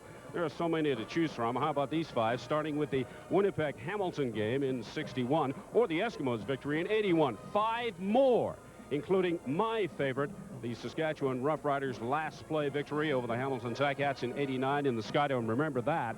That was a great game. I'd love to see that one again. We can only run 5 of these classics, so vote early and often for your favorite game. And this is how you can vote. You can fax, mail, or email your selection. So I'm going with '89. What about David Archer and Don Whitman? Guys, what game would you be picking? Well, I've got a couple picked out, but I'm going to hold off on making any announcement as to which games I would prefer. I'll let the viewers make their choices. Well, I like '96. I thought it was a classic last year. I think that would be a good selection. Talking about highlights, there weren't a whole lot in the first half of this football game. Now, when you get to this time of the year and the way the weather is today, that defense becomes a premium, and the defense has stepped up today on both sides of the ball. But Edmonton's defense in particular, they generated 2 turnovers. Vargas trying to throw the slant pass here to Sean Graham, and Derek Beatty is there to make the play. That interception led to a single point. Sean Fleming field goal went wide. And then Vargas again, under a blitz situation, throws the ball underneath to Joe Rogers, and the ever-present Willie Pless creates another opportunity for Edmonton, stripping the football out. Edmonton was on it. Bruce Dixon with the recovery. And offensively, Leo Groenwagen, the veteran lineman, making a good play on Greg Battle. He's played well for a couple of weeks in a row, really all season long, and with the weather the way it is, they must run the football, and Leo Groenwagen is one of those guys that's going to have to step up. I think the Eskimos earlier in the year were really discouraged and disappointed with their way their ground game had gone, but they saw some improvement in the second half last week against Calgary, and Blunt is running better again today. He really is, and you have to create some opportunities for him, but the offensive line, their techniques, and the way they're getting after people, their attitude, running the football is an attitude, and they certainly have had that the last couple of weeks. Steve, we'll look for more points in the second half. And I got some bad news for you. The weather isn't going to get any better. It was 11 degrees at the start of the game. It has dropped to 8. And that's the scores we had the second half. 8-1. Eskimos leading the Bombers. Trying to stay warm and dry is a priority this afternoon for the fans at Winnipeg Stadium as the Bombers trail by a score of 8-1 to start the second half, and the Edmonton Eskimos will be kicking off to Winnipeg. A gusty, swirling wind. Tyrone Rogers fielding the kickoff, and he's going nowhere. Downfield to make the tackle was Sellers, and he took the feet right out from under the Winnipeg nose tackle. Statistically, the Winnipeg Blue Bombers and the Eskimos didn't put up very good numbers in the opening half. A lot of times you'll see 107 and 104 yards through one quarter. Yeah, the defenses have played well. The turnovers that the Edmonton defense created really didn't result in many points, so this game is tight, going to be decided at the end, it looks like. The Bombers have only been in scoring position once in today's football game, and Troy Westwood's field goal attempt sailed wide for a single point. Vargas, the quarterback, from the shotgun. He fakes inside to Williams. He's going to throw deep for Rogers, I should say. He tried to come back for the ball, and it was Rogers defending against Rogers. Well, they'd shown the draw fake, or they'd shown the draw play and the counter play from the gun. This time they fake it and try to go down the field. Just good coverage down the field by Glenn Rogers. Ball a little underthrown. Maybe the elements had something to do with that. And the two Rogers were hand fighting, and the ball fell incomplete. This time Rogers comes to the right. Stiegel goes left. Again, Vargas in the shotgun formation. He's looking for Rogers again. Can't catch up with it. He was in a foot race down the sidelines with Kavis Reed. And Chris Vargas overthrew the intended target. Well, if he'd made that throw in the last play, he may have had a touchdown to Joe Rogers. This time he gets it out there quickly. Again, a little token draw fake. Blitz coming. And Rogers gotten in behind Kavis Reed, which doesn't happen very often. Ball just beyond Joe Rogers. Joe looked like he stumbled right there at the end, wasn't able to get both hands up. Third down kick by Bob Cameron, taken by Williams at the 33-yard line, and he brings it back to the 42. And that's where Edmonton will scrimmage first and 10. You know, when you look at the career of Bob Cameron, 308 total career games, all with the Winnipeg Blue Bombers, 2,539 punts for 109,000 yards and change. Amazing numbers, aren't they? Yeah, they're mind-boggling numbers. It's really hard to even sort them out. He's had a super career here, and he's been a great fixture in this community. Third all-time in games played in the CFL, behind still active Lou Pasaglia and retired Miles Gurrell. We talked at halftime about the improvement in the Edmonton running game, and there's more evidence with Blunt running for a first down. I had a chance to visit with Eric Blunt yesterday, and Eric was frustrated, and visibly frustrated.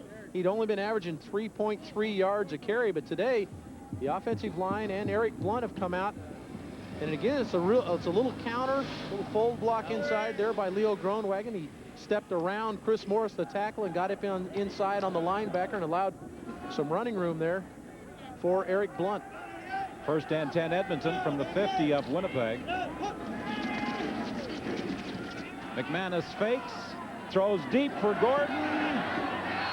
Incomplete, and I think Gordon came over and knocked the ball away from Brad Alberg, who is in as a sixth defensive back playing a safety position. That's exactly what happened. He breaks up the interception. McManus's ball is fluttering in the wind, and watch Robbie Gordon come over the top.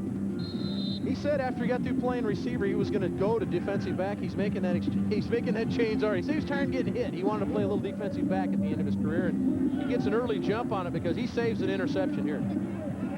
Well, Winnipeg has been using 6 DBs throughout the first half of this football game. They continue here in the second half.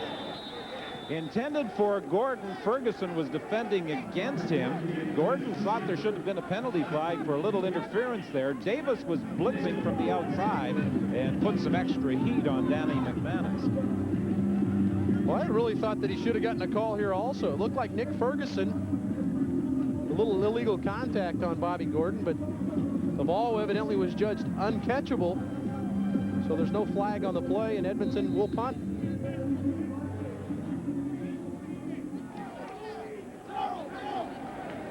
Third down kick by Sean Fleming, standing at his own 45-yard line.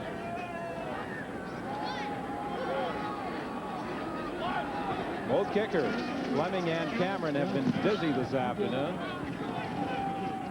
Davis fields it at the 20-yard line, and he's upset as he reaches the 28, and that's where Winnipeg will scrimmage first and 10. 12-11 remaining in the third quarter. Edmonton leading 8-1. Ron Lancaster has a very impressive one-loss record in the month of October in Edmonton. 19 wins, 6 losses, including a perfect 4-0 in 93 and 95. September has been a tough month for Lancaster and the Eskimos. They've gone 15 and 18 during his tenure as head coach during the month of September. Vargas pressured, the ball comes free, and it looks as though Benny Goods has it. And created by Leroy Blue. The most outstanding Canadian in the '96 season comes through with a big play here for the Edmonton defense. And this is what has to happen when you're struggling offensively, which it looks like Edmonton is. The defense has stepped up again and created another turnover. Blue coming off the outside, just strips the ball loose, beating Hendrickson, and his buddy Benny Goods is right there to make the recovery. Just a good rush, good hard upfield rush by Blue, gets by Hendrickson, and the ball was exposed, and those guys realize if that ball's out there flapping around, they're going to strip it out. Blue got it done. Blue coming off a hamstring problem that hampered his effectiveness last week against Edmonton, and here's Blunt up the middle for close to another Edmonton first down. Boy, if they could get Blunt back in the form of last year when he ran for over 1,000 yards, this would be a two-dimensional Edmonton attack. Well, this one comes right at you. Eric's just going to slide and find the hole, just zone blocking up front, meaning everybody comes off and blocks an area, and they let Eric Blunt pick the room, and he did. He picked the crease there and got up the field. First and goal for the Eskimos from the 9-yard line. The toss to Blunt. Blunt is forced to cut back inside, and he's surrounded. Shonda Peoples and Brad Elberg came up to make the tackle. Well, we heard Grant Carter talking about, in his little piece that we had on with him, talking about stopping that toss to the weak side. That's exactly what they did there. They just have had a problem stopping it coming right at them. The toss play here is completely shut down, and they've done their homework on that play. Blunt has a season-high 89 yards thus far. It will be second and goal from the 9-yard line. So far, McManus has not even attempted to throw to Darren Flutie. Will he now? He's stripped of the football.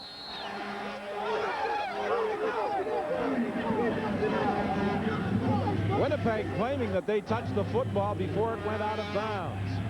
The officials don't seem to agree. That's the first time that McManus has even looked in Flutie's direction. Well, it's the first one he certainly completed to him. And ball from the 4. There's an offside penalty anyway. Had Winnipeg gotten this football back. Offside, Winnipeg number 56. Well, they had a complaint on the fumble because the ball hit Brad Elberg right in the head before it went out of bounds, but Shonta Peoples was flagged for being offside, and that negates any chance they had to getting the football back. McManus has gone to Gordon 8 times, attempted 4 to Brown and 3 to Blair.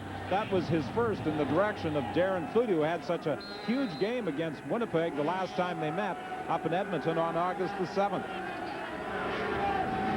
The offside penalty takes the ball down to the 4-yard line. And on second down, the Eskimos don't get in. Grant Carter was in on the stop, and it will be third and goal now for the Eskimos.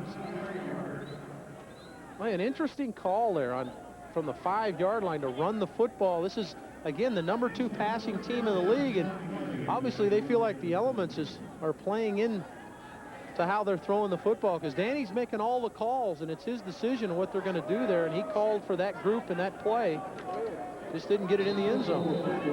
Normally that's Darren Flutie time when you get down there, and as you said, Darren's only had 1 grab. Had 15 receptions against Winnipeg last time they played. 15 receptions for 231 yards. Sean Fleming will be attempting a 10-yard field goal.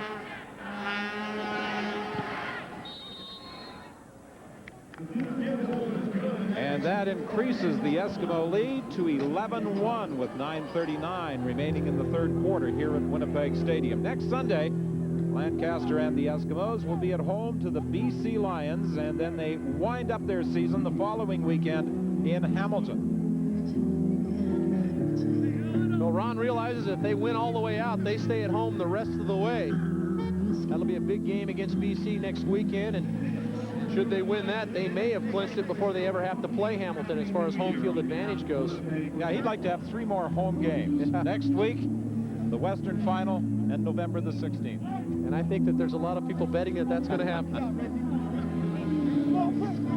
Well, it appeared early in the year, as a matter of fact, on the Labor Day weekend, that the Eskimos had all but locked up first place, and then they went into their September swoon and enabled the BC Lions and Calgary Stampeders to get back into the chase. And last week it was for first place in the West, with Edmonton prevailing in overtime.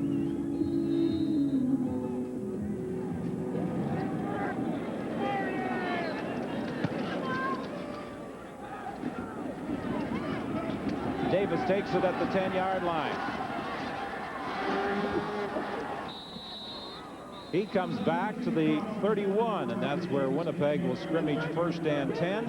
And it looks as though Filia is going to get his opportunity a little earlier and in a little better field position than on his two previous experiences in the CFL. If you have comments on our CFL coverage or on anything going on in the CFL, you can contact us at the internet address listed on your screen, and David Archer and Chris Walby on Tuesday evenings will answer a lot of your queries about play in the Canadian Football League. Filia throwing for Rogers, incomplete. Well, when you get a young quarterback, you try to change coverage a little bit. This time, because there were three receivers to the wide side of the field, Raymond had three people out wide. Edmonton changed their coverage a little bit and brought Trent Brown down to the wide side of the field and rolled Glenn Rogers, their halfback, to the middle of the field. And that's a look that a young quarterback just doesn't see very often. He sees the free safety come out of the middle of the field, probably thought he had a blitz coming, and it was just a zone behind the look that they displayed in the secondary. This time Filia will operate from the shotgun.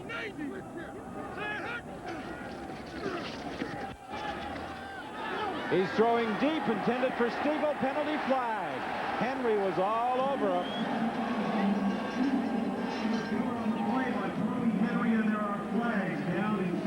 I'll tell you what, he's a smart quarterback, because if I'm in there, I'm throwing to 85 in that situation also. Bill Stiegel. Well, you know, you look at Stiegel's performance this year. A 59-yard touchdown pass against Toronto, against Calgary, a 75-yarder, a 45-yarder. Edmonton, a 69-yard touchdown pass. Against Calgary, 82 yards. His longest of the year, 105 yards against Montreal. He has 11 touchdowns on the season, Don, and 8 or over 50 yards. The shortest was a 14-yarder on September 7th against Toronto, and he had the streak of 8 consecutive games catching at least one touchdown pass. He was threatening Terry Evanson's league record of 10. Out pattern to Boyko, and he is caught on the sidelines immediately by Malcolm Frank. Better be careful in throwing to that side against Frank, though. Yeah, Malcolm has the ability to break on the ball extremely quick, and he was there on this one. A little bit more of a hesitation from Filia, and Malcolm might have been going the other direction. Good job of Boyko cradling the ball in and getting his quarterback a 5-yard gain. 2nd and 5 for Winnipeg. The ball is at the 47 of the Eskimos. So far, neither team has been able to score a touchdown. Whoa. Intended for Rogers, and that time it was Glenn Rogers Jr. who moved up on the ball. Might he be telegraphing those plays? Well, I think he'd made up his mind certainly before the ball was snapped. He wanted to get the ball to Joe Rogers. Joe was just going to run a little out route. We're going to see here at the bottom, Joe Rogers is going to run the out route to the bottom right here as he breaks towards the sideline. And Glenn Rogers reads the play right away. The ball's thrown just a hair behind Joe, but Glenn read the play extremely well and broke on it. And you got to be careful with Glenn Rogers. He has 6 interceptions on the year. It's 2nd in the league. 8:06 remaining in the 3rd quarter in an 11-1 Edmonton lead over Winnipeg. Good kick by Cameron. Williams will let it bounce in the end zone. And he'll concede the single point. So it's now 11-2, and that's Cameron's first single of the season. Well, it's a football feast this Thanksgiving weekend on CBC television. 3 games yesterday in Toronto, today in Winnipeg, tomorrow in Calgary. But this is what is coming your way this evening on CBC television. And Life and Times tonight will feature former star of Morningside on CBC Radio, Peter Zosky. A 68-yard punt by Bob Cameron for his first single of the season. And an 11-2 Edmonton lead, a 9-point game here at Winnipeg Stadium. Quite a contrast to the scores that have been produced in the 3 previous meetings between these two that go back to last year, the semifinal playoff game, and the last regular season meeting. Well, you talked about Mike Sellers being looked at as maybe an NFL tight end. That's exactly what he's doing here. He was lined up on the edge. He got a piece of Grant Carter and slid off and got another block on Dwayne Knight. And those are the kind of things he might do if he were to go south and play down there, and he's done it extremely well. Gave Corey Blunt a little running room to the outside. 12 carries for Blunt. Reggie Carthen is the injured Winnipeg player. You know, we talked about Mike Sellers and his role of filling the void for the injured Tony Burse. Burse nursing back the health of a broken hand, and they would love to have him back for this drive in November to try to win a cup. And they've also talked about putting Sellers and Burse in the same backfield, which would be about 500 pounds of beef coming at you. Burse is actually the leading touchdown man on the ground with this team. He's sitting at home watching the game, and I know he's chomping at the bit to get back. His time frame is probably the BC game next week. 7:22 is the time remaining here at Winnipeg Stadium. Edmonton in front by 9.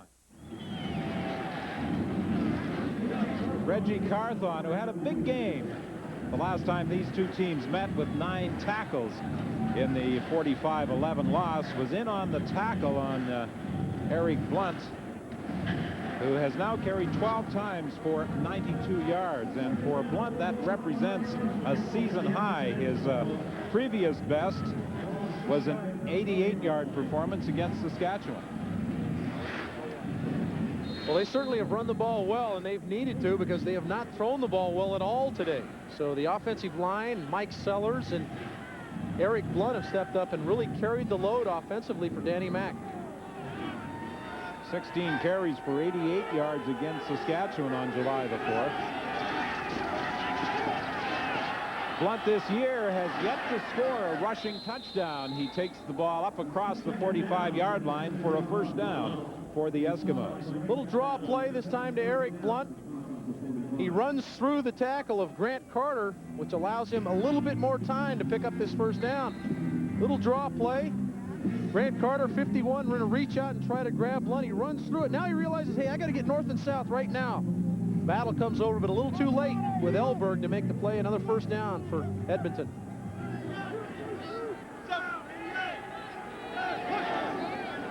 McManus from the shotgun. He's got Flutie for a first down, and Flutie takes a hit at the 50-yard line from Hamilton. But prior to being bounced back, he had picked up first down yardage.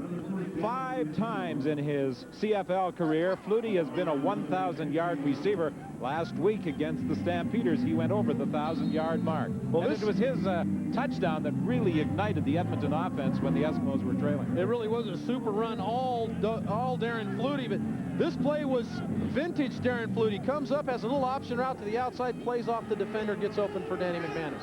5:50 remaining in the third quarter. Draw play with Blunt. And that will take Blunt over 100 rushing yards for this game, the first time this season that he has passed the century mark. This would have to be a huge surprise for Winnipeg's defense to think that Edmonton would come in here and have a back go over 100 yards. They've struggled all year long. The offensive line has played so well. They're only averaging about 68 yards a game running the football. 66 yards a game running the football, and they've really pounded the run today. 2nd and 3, and this is Sellers, and he pounds his way for a first down. Well, it looks to me as though they're beginning to wear down the front 7 of the Winnipeg Blue Bomber defense, pounding Blunt and then coming back with the 250-pound fullback Mike Sellers. Nice little move there to avoid Tyrone Rogers, and then he hits it up in there for the first down. It takes about 8 Blue Bombers to bring him down.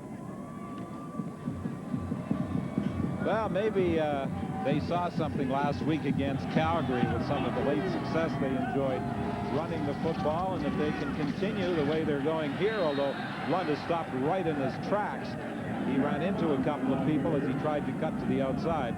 But it's important late in the year to be able to run the football as well as throw it, as Ron Lancaster will acknowledge. But so far this year, the Eskimos have basically lived on the passing strength of Danny McManus. Well, I think McManus realizes they're running the ball well today, and he's giving the offensive line to establish some confidence in the running game, as well as Eric Blunt, who hasn't really carried the ball that much this year or for much success. So this is really building some confidence for down the road.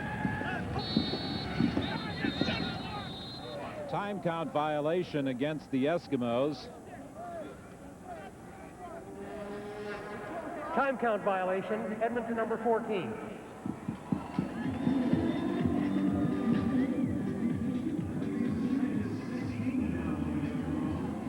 The ball comes back to the 44-yard line. It will be 2nd and 16, Edmonton. You look in the eyes of Danny McManus, and he's going through his thought process of what would I like to call in this situation? What did I see on film that will give me an opportunity to pick up this first down or get myself in field goal range?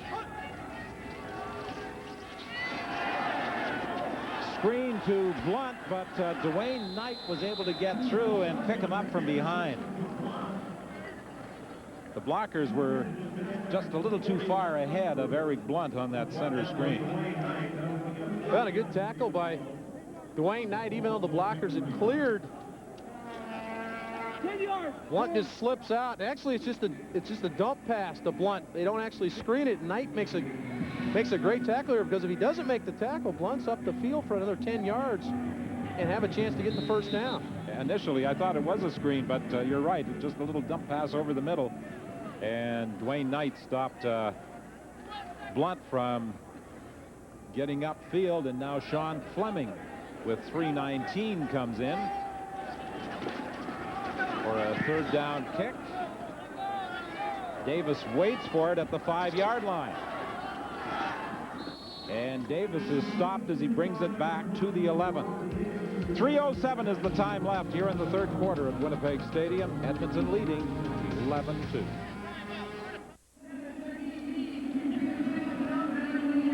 For the most part this afternoon, the Bombers haven't enjoyed great field position for any offensive series, and they are in the shadow of their goalposts once again as we have 3:07 remaining in the 3rd quarter. Eric Blunt finally hit that century mark in running with the football. Eric's in the final year of his contract, and he would like to end with a flourish to see if he can't do something for himself down the road as far as the contract goes. I'm sure that Edmonton will want to address that and try to keep him in the fold.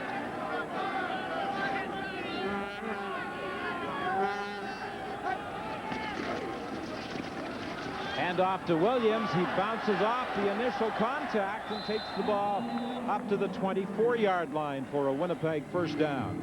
Last year, the Bombers at this stage in the season had an 8-7 record. This year, of course, 3-12.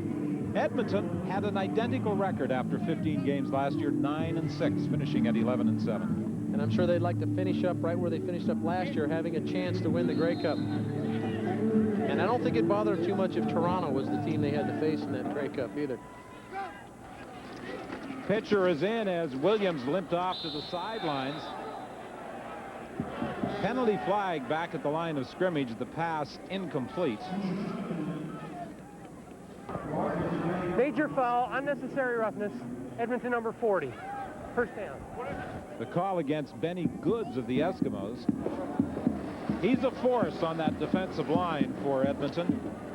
They like to get him in situations where he isn't being double teamed. And they won't get him in a situation where he's not double teamed, because there's that much respect for Benny Goods. He's going to get double teamed in any ball game, but he's been hampered by injuries, and he's just now getting back healthy to where he can play at full strength. One thing he does so well, anticipate the snap count. Blue with pressure from the outside. The pass over the middle to Pitcher, and Pitcher has the feet taken out from under him by Derek Beatty. Well, this isn't familiar territory for David Pitcher. He normally is not in the ball game as a running back. He normally is in the game as a special teamer, and he's played well in that capacity, but they're screening the football to him with Ronald Williams, who got banged up on the last run that he made, was holding the shoulder, and Pitcher now takes the screen. Vargas operates from the shotgun to the sidelines, and the pass is complete to Alan Boyko for what should be a first down, depending on the spot. It looks as though it's going to be at the 51-yard line. Well, Boyko made the catch, and they're going to a no-huddle operation. And this is Vargas trying to lock the Edmonton defense into something that will allow him to make a play. Williams is back in. Pitcher goes to the bench. Williams gets the ball. He bounces for about 3 yards up to the 54-yard line. When you talked about David Pitcher, he initially came into the league as a receiver, then put on a little additional weight and did some long snapping chores for Montreal last year. Actually, he was pushed into some service as a defensive lineman last year also.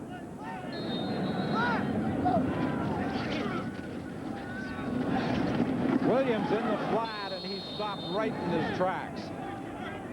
Beatty and Reed were both there. No opportunity for Williams to go anywhere once he made the catch. Well, Vargas is he's looking for two receivers, one with Stiegel breaking inside and Williams breaking to the outside. Edmonton had done such a good job of covering Stiegel. He had to stick it out quick to Williams, but Cavis Reed and Derek Beatty were there right away to make the play. 51 seconds remaining in the third quarter. Edmonton leading by a score of 11-2. Cameron's last punt, a 68-yarder for his first single of the season.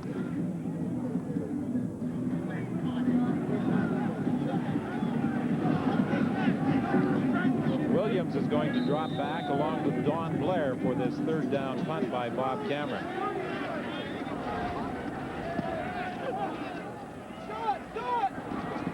Williams fields it on the run, but there's nowhere to go. Good downfield coverage by the Bombers. Greg Battle was one of those in on him, along with David Pitcher. Super special teams play by both teams today. There really hasn't been much room to run the football after catching it. Wade Miller, one of the best. In fact, he is the best as far as tackling returners, with leading the league in special teams tackles.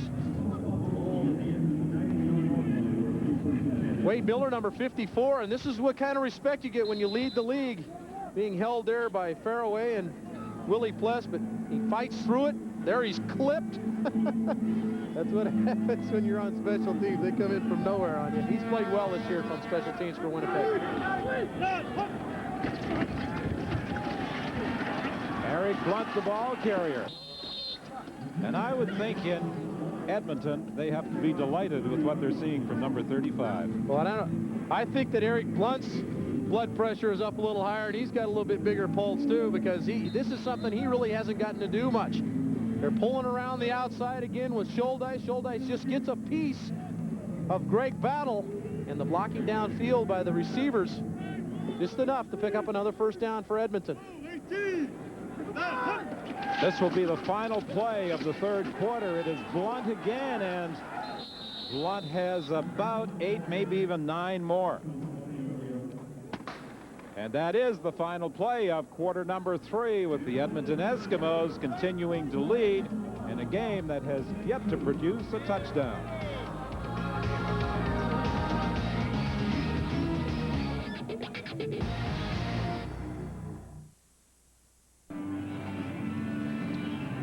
The Eskimos lead, trying to move closer this afternoon at Winnipeg Stadium to wrapping up first place in the Western Conference and to bye into the final, and hopefully a victory that will lead them to a home field Grey Cup game on November the 16th. The Blue Bombers missing the playoffs for the first time since 1979. Eric Blunt, a 1,091-yard rusher last season, started the year strongly this year. On July the 4th, had 88 yards against the Saskatchewan Roughriders, but really struggled since. And today, against Winnipeg, regaining some of the form he displayed last year. Well, and Edmonton doesn't stay with the run. If it struggles early in the first 3 or 4 carries, they get away from it and start throwing it.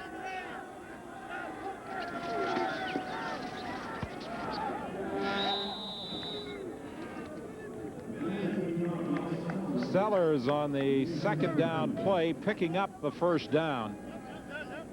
Well, the offensive line in a short yardage situation just has to come off. You're not trying to create a hole. You're just trying to drive the first level of blocker, first level of defenders, that being the D-line, into the linebackers. And Sellers, with his bulk, actually helps drive that first level to the second level and pick up the first down. And you saw Blunt in there trying to lead block for Sellers. I think he was thinking perhaps maybe I should get out of the way.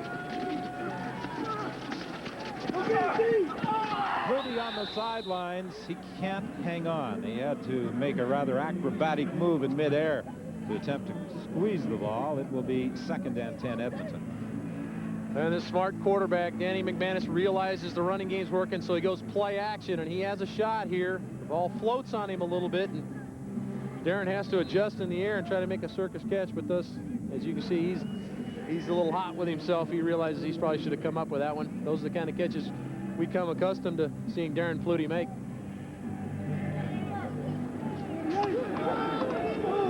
Second and 10 for Edmonton. Hand off to Blunt. Blunt following his blocking and getting close to another Edmonton first down as he strikes to about the 53. I'll tell you what, the running game is going good on 2nd and 10 when you hand the ball off straight ahead. This isn't a draw play. This is a straight ahead running play with Blunt. He just gets behind that big offensive line. Rod Conop, Thomas Ram coming off on that left side, and he gets in behind those two guys and picks up what's close to a first down. He's now got 133 rushing yards. And the measurement reveals he's just about a yard shy of a first down. Well, the way this ground game has been working today for Edmonton, I think they'll send in the short yardage crew and try and pick it up. Yeah, the big crew comes in, and the stats after 3 quarters, and the rushing yards are reflected in the time of possession, because when you run the ball well, you eat the clock up, and no turnovers. Danny hasn't been able to throw the ball very well, but he hasn't turned it over throwing it, and Eric Blunt, Sellers have covered the ball up and not put it on the ground. 3rd down gamble by Edmonton. Winnipeg stocks the front, but Sellers is going to drive to midfield for an Edmonton first down. Brought in their short yardage crew, and their offensive line got a great push that time because Sellers was not really touched until he actually had already picked up the first down. This is just about who's going to get lower and who's going to get more push. And you see that, that offensive line just got a great push. Scholdice in there folding back the defender, and Sellers gets in behind to pick up the first down. Well, McManus may not have great numbers today, but this season he has passed for 3,600 yards, and the numbers I think he likes most, the 20 touchdown passes as compared to 17 interceptions. Many seasons it's been the reverse. The INT total has been higher than his touchdown total. Yeah, I think he's happy with that. He's obviously not happy with where the numbers are, but they're certainly in better ratio is where he would like to have them. And Danny McManus, he doesn't care if he throws another ball in this game. That's the kind of attitude he has. If they can run the ball the rest of the game and continue to pick up first downs, he's very happy with that. Not a stats guy at all. The only stat he's concerned with is, do they end up with the win at the end of the game? 2nd and 8 as McManus goes to the shotgun. An unusual crouching position when he runs out of the shotgun. It's dumped off over the middle to Sellers, and Sellers tried to break free of would-be tacklers, escaped 2, but couldn't get away from Tyrone Rogers. Well, this was the screen this time that you talked about earlier, Don. They tried to get the offensive line out in front. They bluffed the downfield play. You see McManus will look downfield, and then he'll drop the ball off underneath. Offensive line out in front. And again, Dwayne Knight, second on this team in tackles behind Shante Peoples, forces the play enough and allows the defense to rally and make the stop.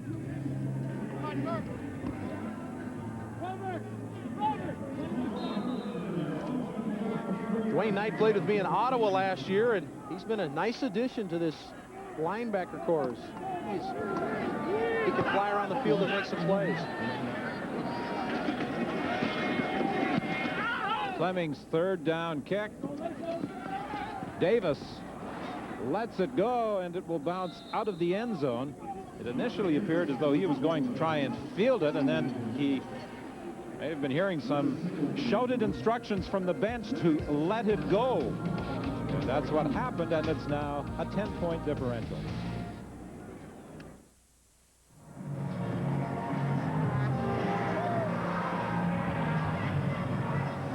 Well, it's been a tough year for Winnipeg offensive coordinator Joe Pauw, working with young, inexperienced quarterbacks. I know why he'd like to get you into uniform. You're going to start that all over again. Vargas out of the shotgun. This one is picked off, and it is going to be taken out of bounds by Henry at about the 15-yard line. Tommy Henry moving from a defensive back position a year ago into a linebacking spot this year. Senior Mobley was the man they had in that position in the past, and Henry an undersized linebacker, but he has the quicks, and he moved into position for this interception. Well, he understands pass coverage because, like you said, Don, he's a defensive back playing that role. This is his 5th interception of the year. He's done a good job against the run. It's not his strength. His strength is against the pass. And you see there, he just read the quarterback, floated into the middle of the field, and Vargas was trying to get the football in the Milt Stiegel, but reading the eyes of the quarterback is what defensive backs do, and that's essentially what Tommy Henry is, and he got the job done there. Vargas has been intercepted 19 times this season. He only has 9 touchdown passes. Blunt, the ball carrier, to the outside and inside the 10-yard line. This game today against Winnipeg, his most productive as a running back since the 5th of July last year, when he had 134 yards against the Montreal Alouettes. Last year he had 3 games of 100 yards or more rushing. Well, Eric's a patient runner. You see, he takes a lot of time as he gets in the hole. He what I call presses the hole, waits for the hole to develop, and then slides to the opening. He's been tackled so much in the backfield that his yards per attempt had been down. This time they're getting a lot of push. The toss to Sellers. Sellers didn't get his head down and drive the way he perhaps should have. And will he have a first down, or where will they spot it? It's at the 5, and he had to get inside the 5. Well, Ron Lancaster's going to send in the short yardage crew, and they're going to go for it here on 3rd down. And I think Ron's trying to put this game away. He realizes they punch one in here. It'll be very difficult for Winnipeg to come back. They've run the ball extremely well, and I think they're just going to try to pound the run here at Winnipeg and try to really put this one on ice if they can. A more experienced back might have put his shoulder down and attempted to drive on that play. Would you agree? Yeah, I think so. I think you get his... Well, he got up in the air, and then he got the shoulders down, and he was in.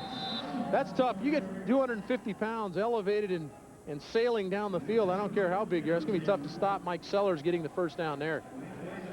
The Eskimos 4 for 4 on 3rd down gambles. Give it to Sellers on those short yardage plays, and he goes up over the top to get it. And you're right, Don. You see him get the shoulders down just before impact. I don't think he did on the previous play, and still really trying to learn the position. It played defensive line, as we have alluded to, played a lot of special teams, really hadn't had a chance to play much running back. First and goal. It's Sellers going up over the top for the touchdown.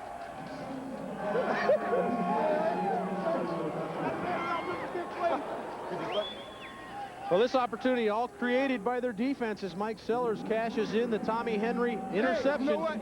It's great playing for Edmonton. I thank God for everything. Dad, I love y'all back in Edmonton. Hey, Edmonton, I love y'all. It's cold up here and it's raining. You know why Tommy's saying that? He was with me in Ottawa last year, and we were 3-15. So anywhere he could have been this year would have been better, but certainly he's having fun in Edmonton this year. It's 18-2 Edmonton, and 14 of the points the result of turnovers.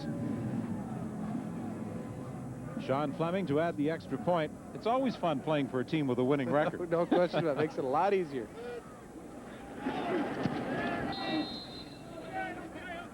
.8:41 remaining here at Winnipeg Stadium. Danny McManus directing an Eskimo attack that is stuck primarily to the ground.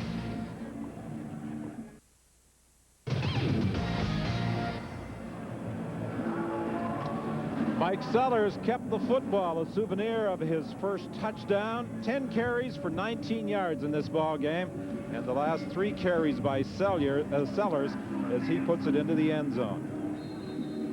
Well, like we said before, you get 250 pounds airborne going one direction. It's difficult to get it directed the other way, and that's a plus they have now with Sellers down on the goal line. And he's only got 19 yards, as you said, Don, but he's used primarily in the short yardage situations, and he's gotten the job done today.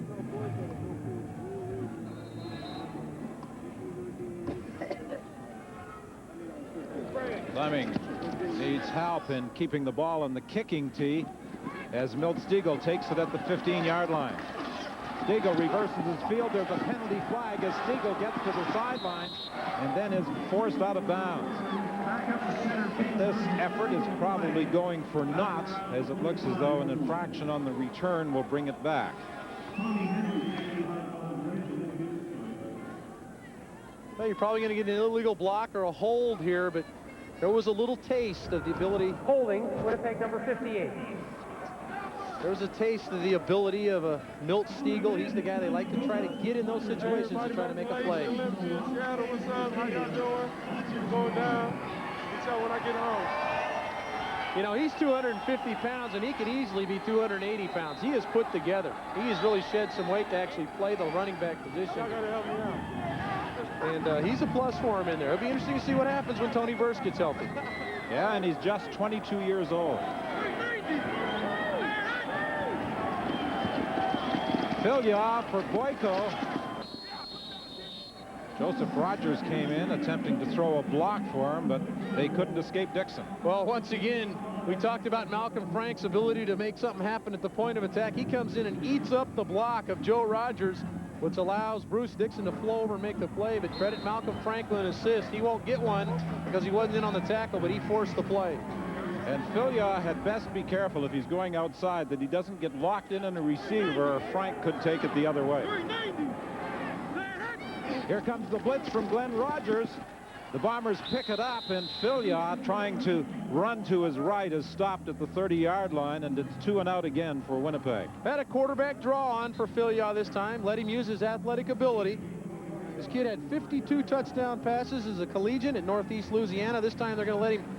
The timing between he and the offensive line wasn't real good. The offensive line was still setting, trying to pretend like they were going to pass, and really hadn't released downfield for him. So his timing a little off, really hasn't had a chance to play. This is a great opportunity for them to get Filia some time. 7 minutes to go in the game. Let him have the rest of the game and get some playing time under his belt. On second down, Winnipeg in second and long situations, not a great deal of success. They've only been able to convert 4 out of 12.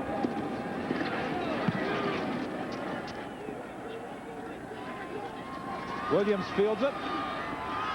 Looks for some blocking, but the first man through breaks it up. Wade Miller making the contact at the 50-yard line. 18,524 in attendance on a chilly Sunday afternoon at Winnipeg Stadium. Tomorrow, our coverage from McMahon Stadium in Calgary, as the Stampeders entertain the Hamilton Ticats. The Stampeders had that huge game and a demoralizing loss last weekend at Commonwealth Stadium, losing in overtime to the Eskimos in a game they appeared to have won in the third quarter. It'll be interesting to see how they bounce back tomorrow. And I expect them to bounce back in big fashion, but don't be shaded by that record by Hamilton. They'll come to play. Hand off to Blunt, nowhere to go. Glenn Scribner was the first to make contact. Well, I think it's probably a mission for Winnipeg's defense at this point to stop the run, because they haven't so far tonight. This is a nice play by Glenn Scribner in the defensive line. Shante Peoples there at the point of attack. Scribner breaks up the play, and Shante Peoples in on the tackle. He's the leading tackler on this football team. Credit Glenn Scribner for breaking up the play on the front side. 6:18 remaining. McManus again operating out of the shotgun. Pressure coming from the outside. Shante Peoples was picked up, and the pass to Gordon. He laterals off. And Darren Flutie steps out of bounds at the 36-yard line. Now, do you think that one was designed? Oh, no. That was ad-lib. Just two veteran receivers. Good throw by Danny over the middle to wide open Robert Gordon. Runs through the tackle of Brad Elberg, and then he realizes, hey, I don't have much room to go here. And of course, Darren Flutie always trying to be downfield to help his teammates and maybe get a block. gets the pitch for an extra 5. First and 10 Edmonton from the Winnipeg 36. Hand off to Blunt. And he is inside the 30-yard line to the 29. Well, we've talked about what a confidence builder this has to be for their offensive line. They've been maligned throughout the year not being able to run the football. Their running backs have received some criticism. Their offensive line has received criticism. But today, this has been a revitalized group, mainly because they ran the ball so well against Calgary late in the game last week. They're really running it well today. And this is a career game for Eric Blunt. 23 carries, now 23 for 150 yards. Fake inside to Blunt, and the pass intended for Gordon. Well, a little bootleg fake by Danny Mack, and Grant Carter has been down this road before, and he's not suckered by the play and gets out, breaks up the pass by Danny McManus.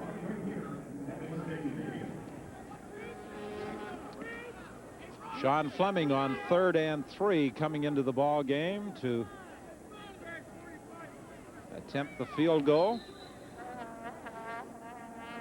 This will be a 36-yard effort for Fleming. He tried a 72-yarder against Saskatchewan in that windstorm a couple of weeks ago over at Taylor Field in Regina. Well, he actually had a 91-yard punt in that game. That's how hard the wind was blowing. This one is wide, and it sails through the end zone for a single point. 4:41 the time remaining here at Winnipeg Stadium. 20-2 Edmonton leads. Jimmy Kemp taking some snaps at the Edmonton bench, and I think Danny McManus is going to rest for the remainder of the afternoon. Andre! He took a shot on the last play on that bootleg, Don, and I think this is a good decision. Get Kemp in and let him have some more time. Hadn't played in a couple of weeks. And, you know, don't put your quarterback at risk to taking an injury in a game like this.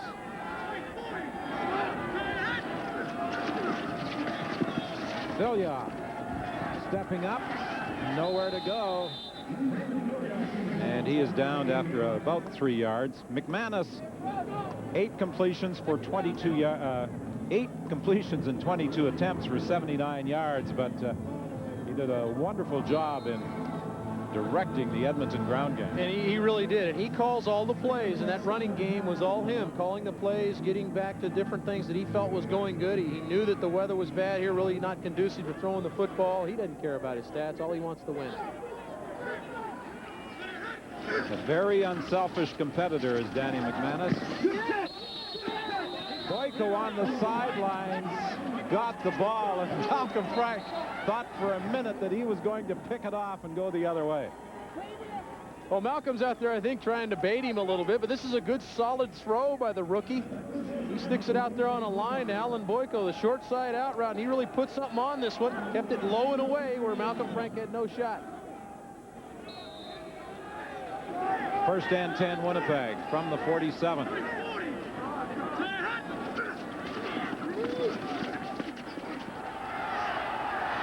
Vilja looks, can't find anybody, decides to keep and run for a first down. Well, this crowd hadn't had much to cheer about, and they've credited them. There's 18,000 of them here in this on a bad day in Winnipeg, and they're pulling for their young quarterback as he skates out of the pocket and picks up another first down for Winnipeg. We had a rush that boat. Kemp on the sidelines, undoubtedly hoping that the defensive unit can stop the Bombers, and he will get some late playing time in this football game. Well, I don't know if that's true or not, Don. With the weather the way it is, he may just want to stay over there, let this drive continue and eat the whole clock. Yeah, he's got the toque on and he's got the jacket on. Maybe he just wants to stay warm over on the sidelines. Vilja flushed out of the pocket, underthrows Bruce Boyko. It will be second and 10 Winnipeg. Well, this is a great opportunity for Raymond Vilja to get some playing time on a team that's struggling, and the young kid's going to be a viable candidate for their quarterback next year. And Malvin Hunter, the leader and sack man on Edmonton's team, gets a piece of Philyaw. He does the right thing, throws the ball away and doesn't sustain a loss. So these are all learning experiences for the young quarterback. David Pitcher continuing to operate in place of Ron Williams. Sean Graham on the sidelines, caught immediately by Kavis Reed, but he's going to be short of a first down by about 3 yards. And I don't think that matters. They'll go here. I would think they would go here on third down. Good, strong throw by Philyaw. Rolling to his left. This is a tough throw for a right-handed quarterback. You see him square his shoulders and snap the throw off. Sticks it right on the money to Graham.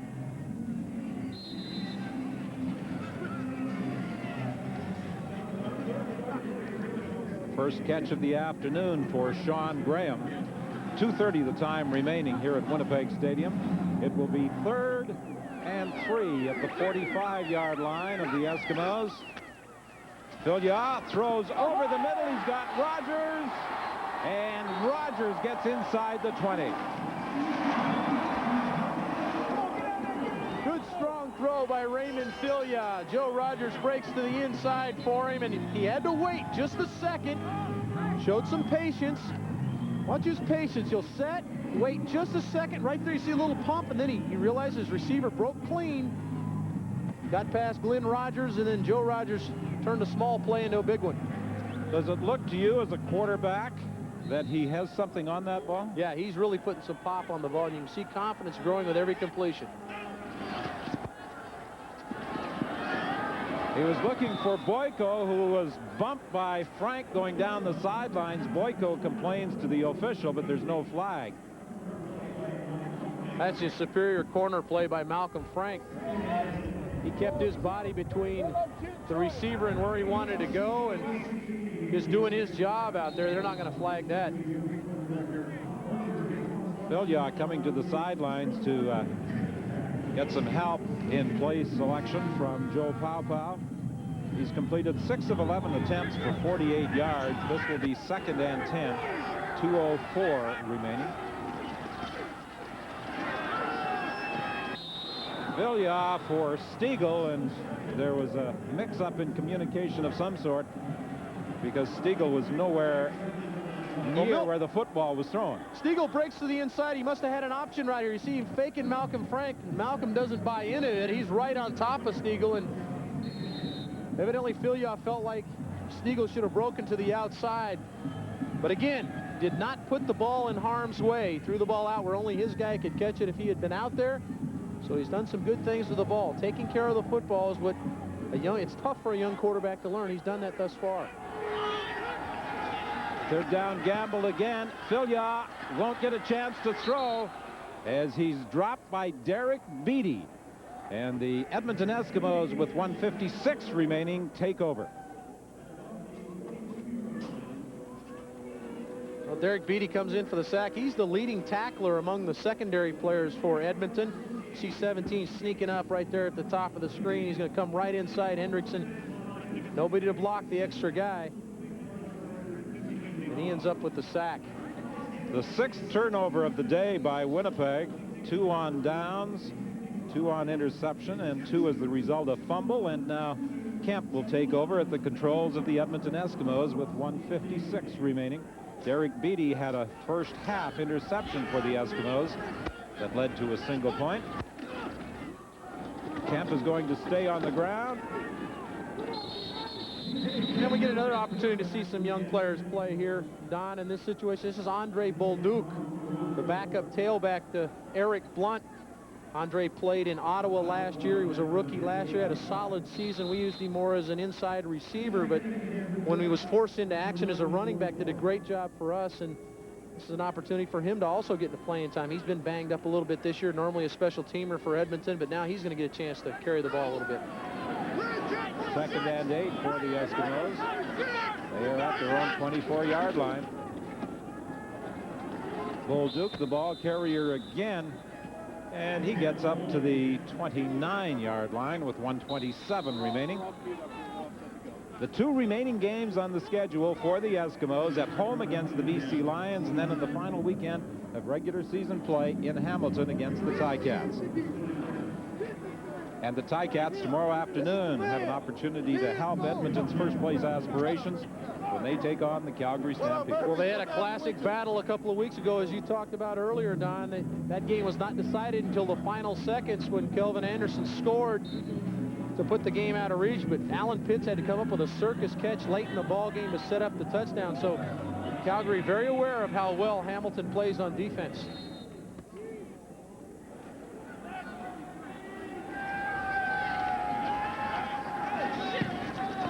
Third down punt for Sean Fleming. Another high kick that causes problems for Davis, and Davis had to go all the way back to his own 4-yard line. And then a good low tackle by Bolduc, who came in to take the feet out from under him. And there's a skirmish going on at the 45-yard line. Miller's involved. Well, there's two good special teamers for you. Both the Millers, Wade Miller and Maurice Miller. Maurice leads the Edmonton Eskimos in special team tackles, and Wade leads in the whole CFL. Wade Miller, the son of a former linebacker with the Winnipeg Blue Bombers. Al Miller played with the Bombers from 1965 through 1967. And Wade Miller, although he concentrates on special team duties, is also a backup linebacker following in his father's footsteps. Well, he's one of those guys that Coach Reinbold said, I could not cut him because of the effort. The guy may not physically be the biggest, but his effort outweighs any athletic ability he may lack. 1:12 remaining. Filliot taking the deep drop, being chased by Benny Goods, throws on the run and completes the pass. And Graham will have another first down for the Blue Bombers. Well, I don't know how they don't get called for offensive lineman downfield on this play. It was a screen. Smelled out extremely well by the defensive front, who these guys up front for Edmonton just smell the screen out so well. But a good job by Filliot to improvise and make a play. 3 receivers wide left. Filliot in the shotgun. They hit screen again. And Sean Graham this time will have his gain limited to about 3 yards. Well, Malcolm's got to be shaking his head over there saying, hey, they just haven't learned their lesson on me, have they? He keeps coming up and making play after play on that little screen pass, and I don't think there's any scraps over there to be picked up. Malcolm pretty much eating everything up they throw. Only a 2-yard pickup. It's 2nd and 8. Rogers is the man Filliot was looking for. It's now 3rd and 8 Winnipeg. Now, Joe's such a small receiver that when he gets against a big defensive back like a Glenn Rogers, he gets knocked around a little bit. I thought he was interfered with on this play. Glenn Rogers, number 26, and had him wrapped up a little bit. Actually had the right hand wrapped up where Joe didn't have a chance to catch the football. Could have flagged that. Another 3rd down gamble by Winnipeg.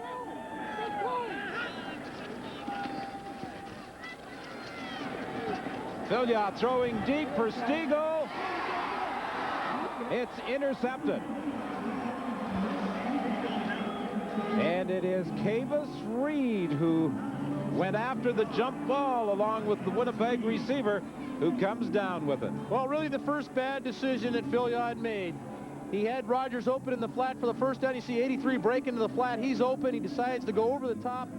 And there's 3 defenders back there with Mill Stiegel, and Mill actually has the ball go through his hands, and Cavis takes it away from him, the leading interceptor on this Edmonton defense. But Filliot's played a good ball game. I thought he came in very bad situations, field position wise, came in and did some good things. It's been a great opportunity for him to learn the game and get on the field, and he'll be a much better player when he steps on the field next time. It looked for a moment as though Stiegel was going to get his hands on the football and pull it in, but Reed took it away from him. And this is Bolduc again, getting some valuable playing time late in this football game, picking up 4 yards. It will be 2nd and 6 Edmonton with 31 seconds remaining. Well, this is a scary game. This is a scary game for Ron Lancaster's Edmonton Eskimos to come in and play after, like you said, the high that they were on after winning the game in overtime against Calgary, to come in and have to play Winnipeg, who's down and out as far as the playoff situation goes. if you don't play well, a team like this can jump up and bite you simply because of their pride. But Edmonton came in and played very well on defense and allowed just enough opportunities offensively to win the game. And Kemp is going to take a knee, and with just 11 seconds remaining, the Eskimos should be able to run out the clock. Edmonton running the football 37 times this afternoon.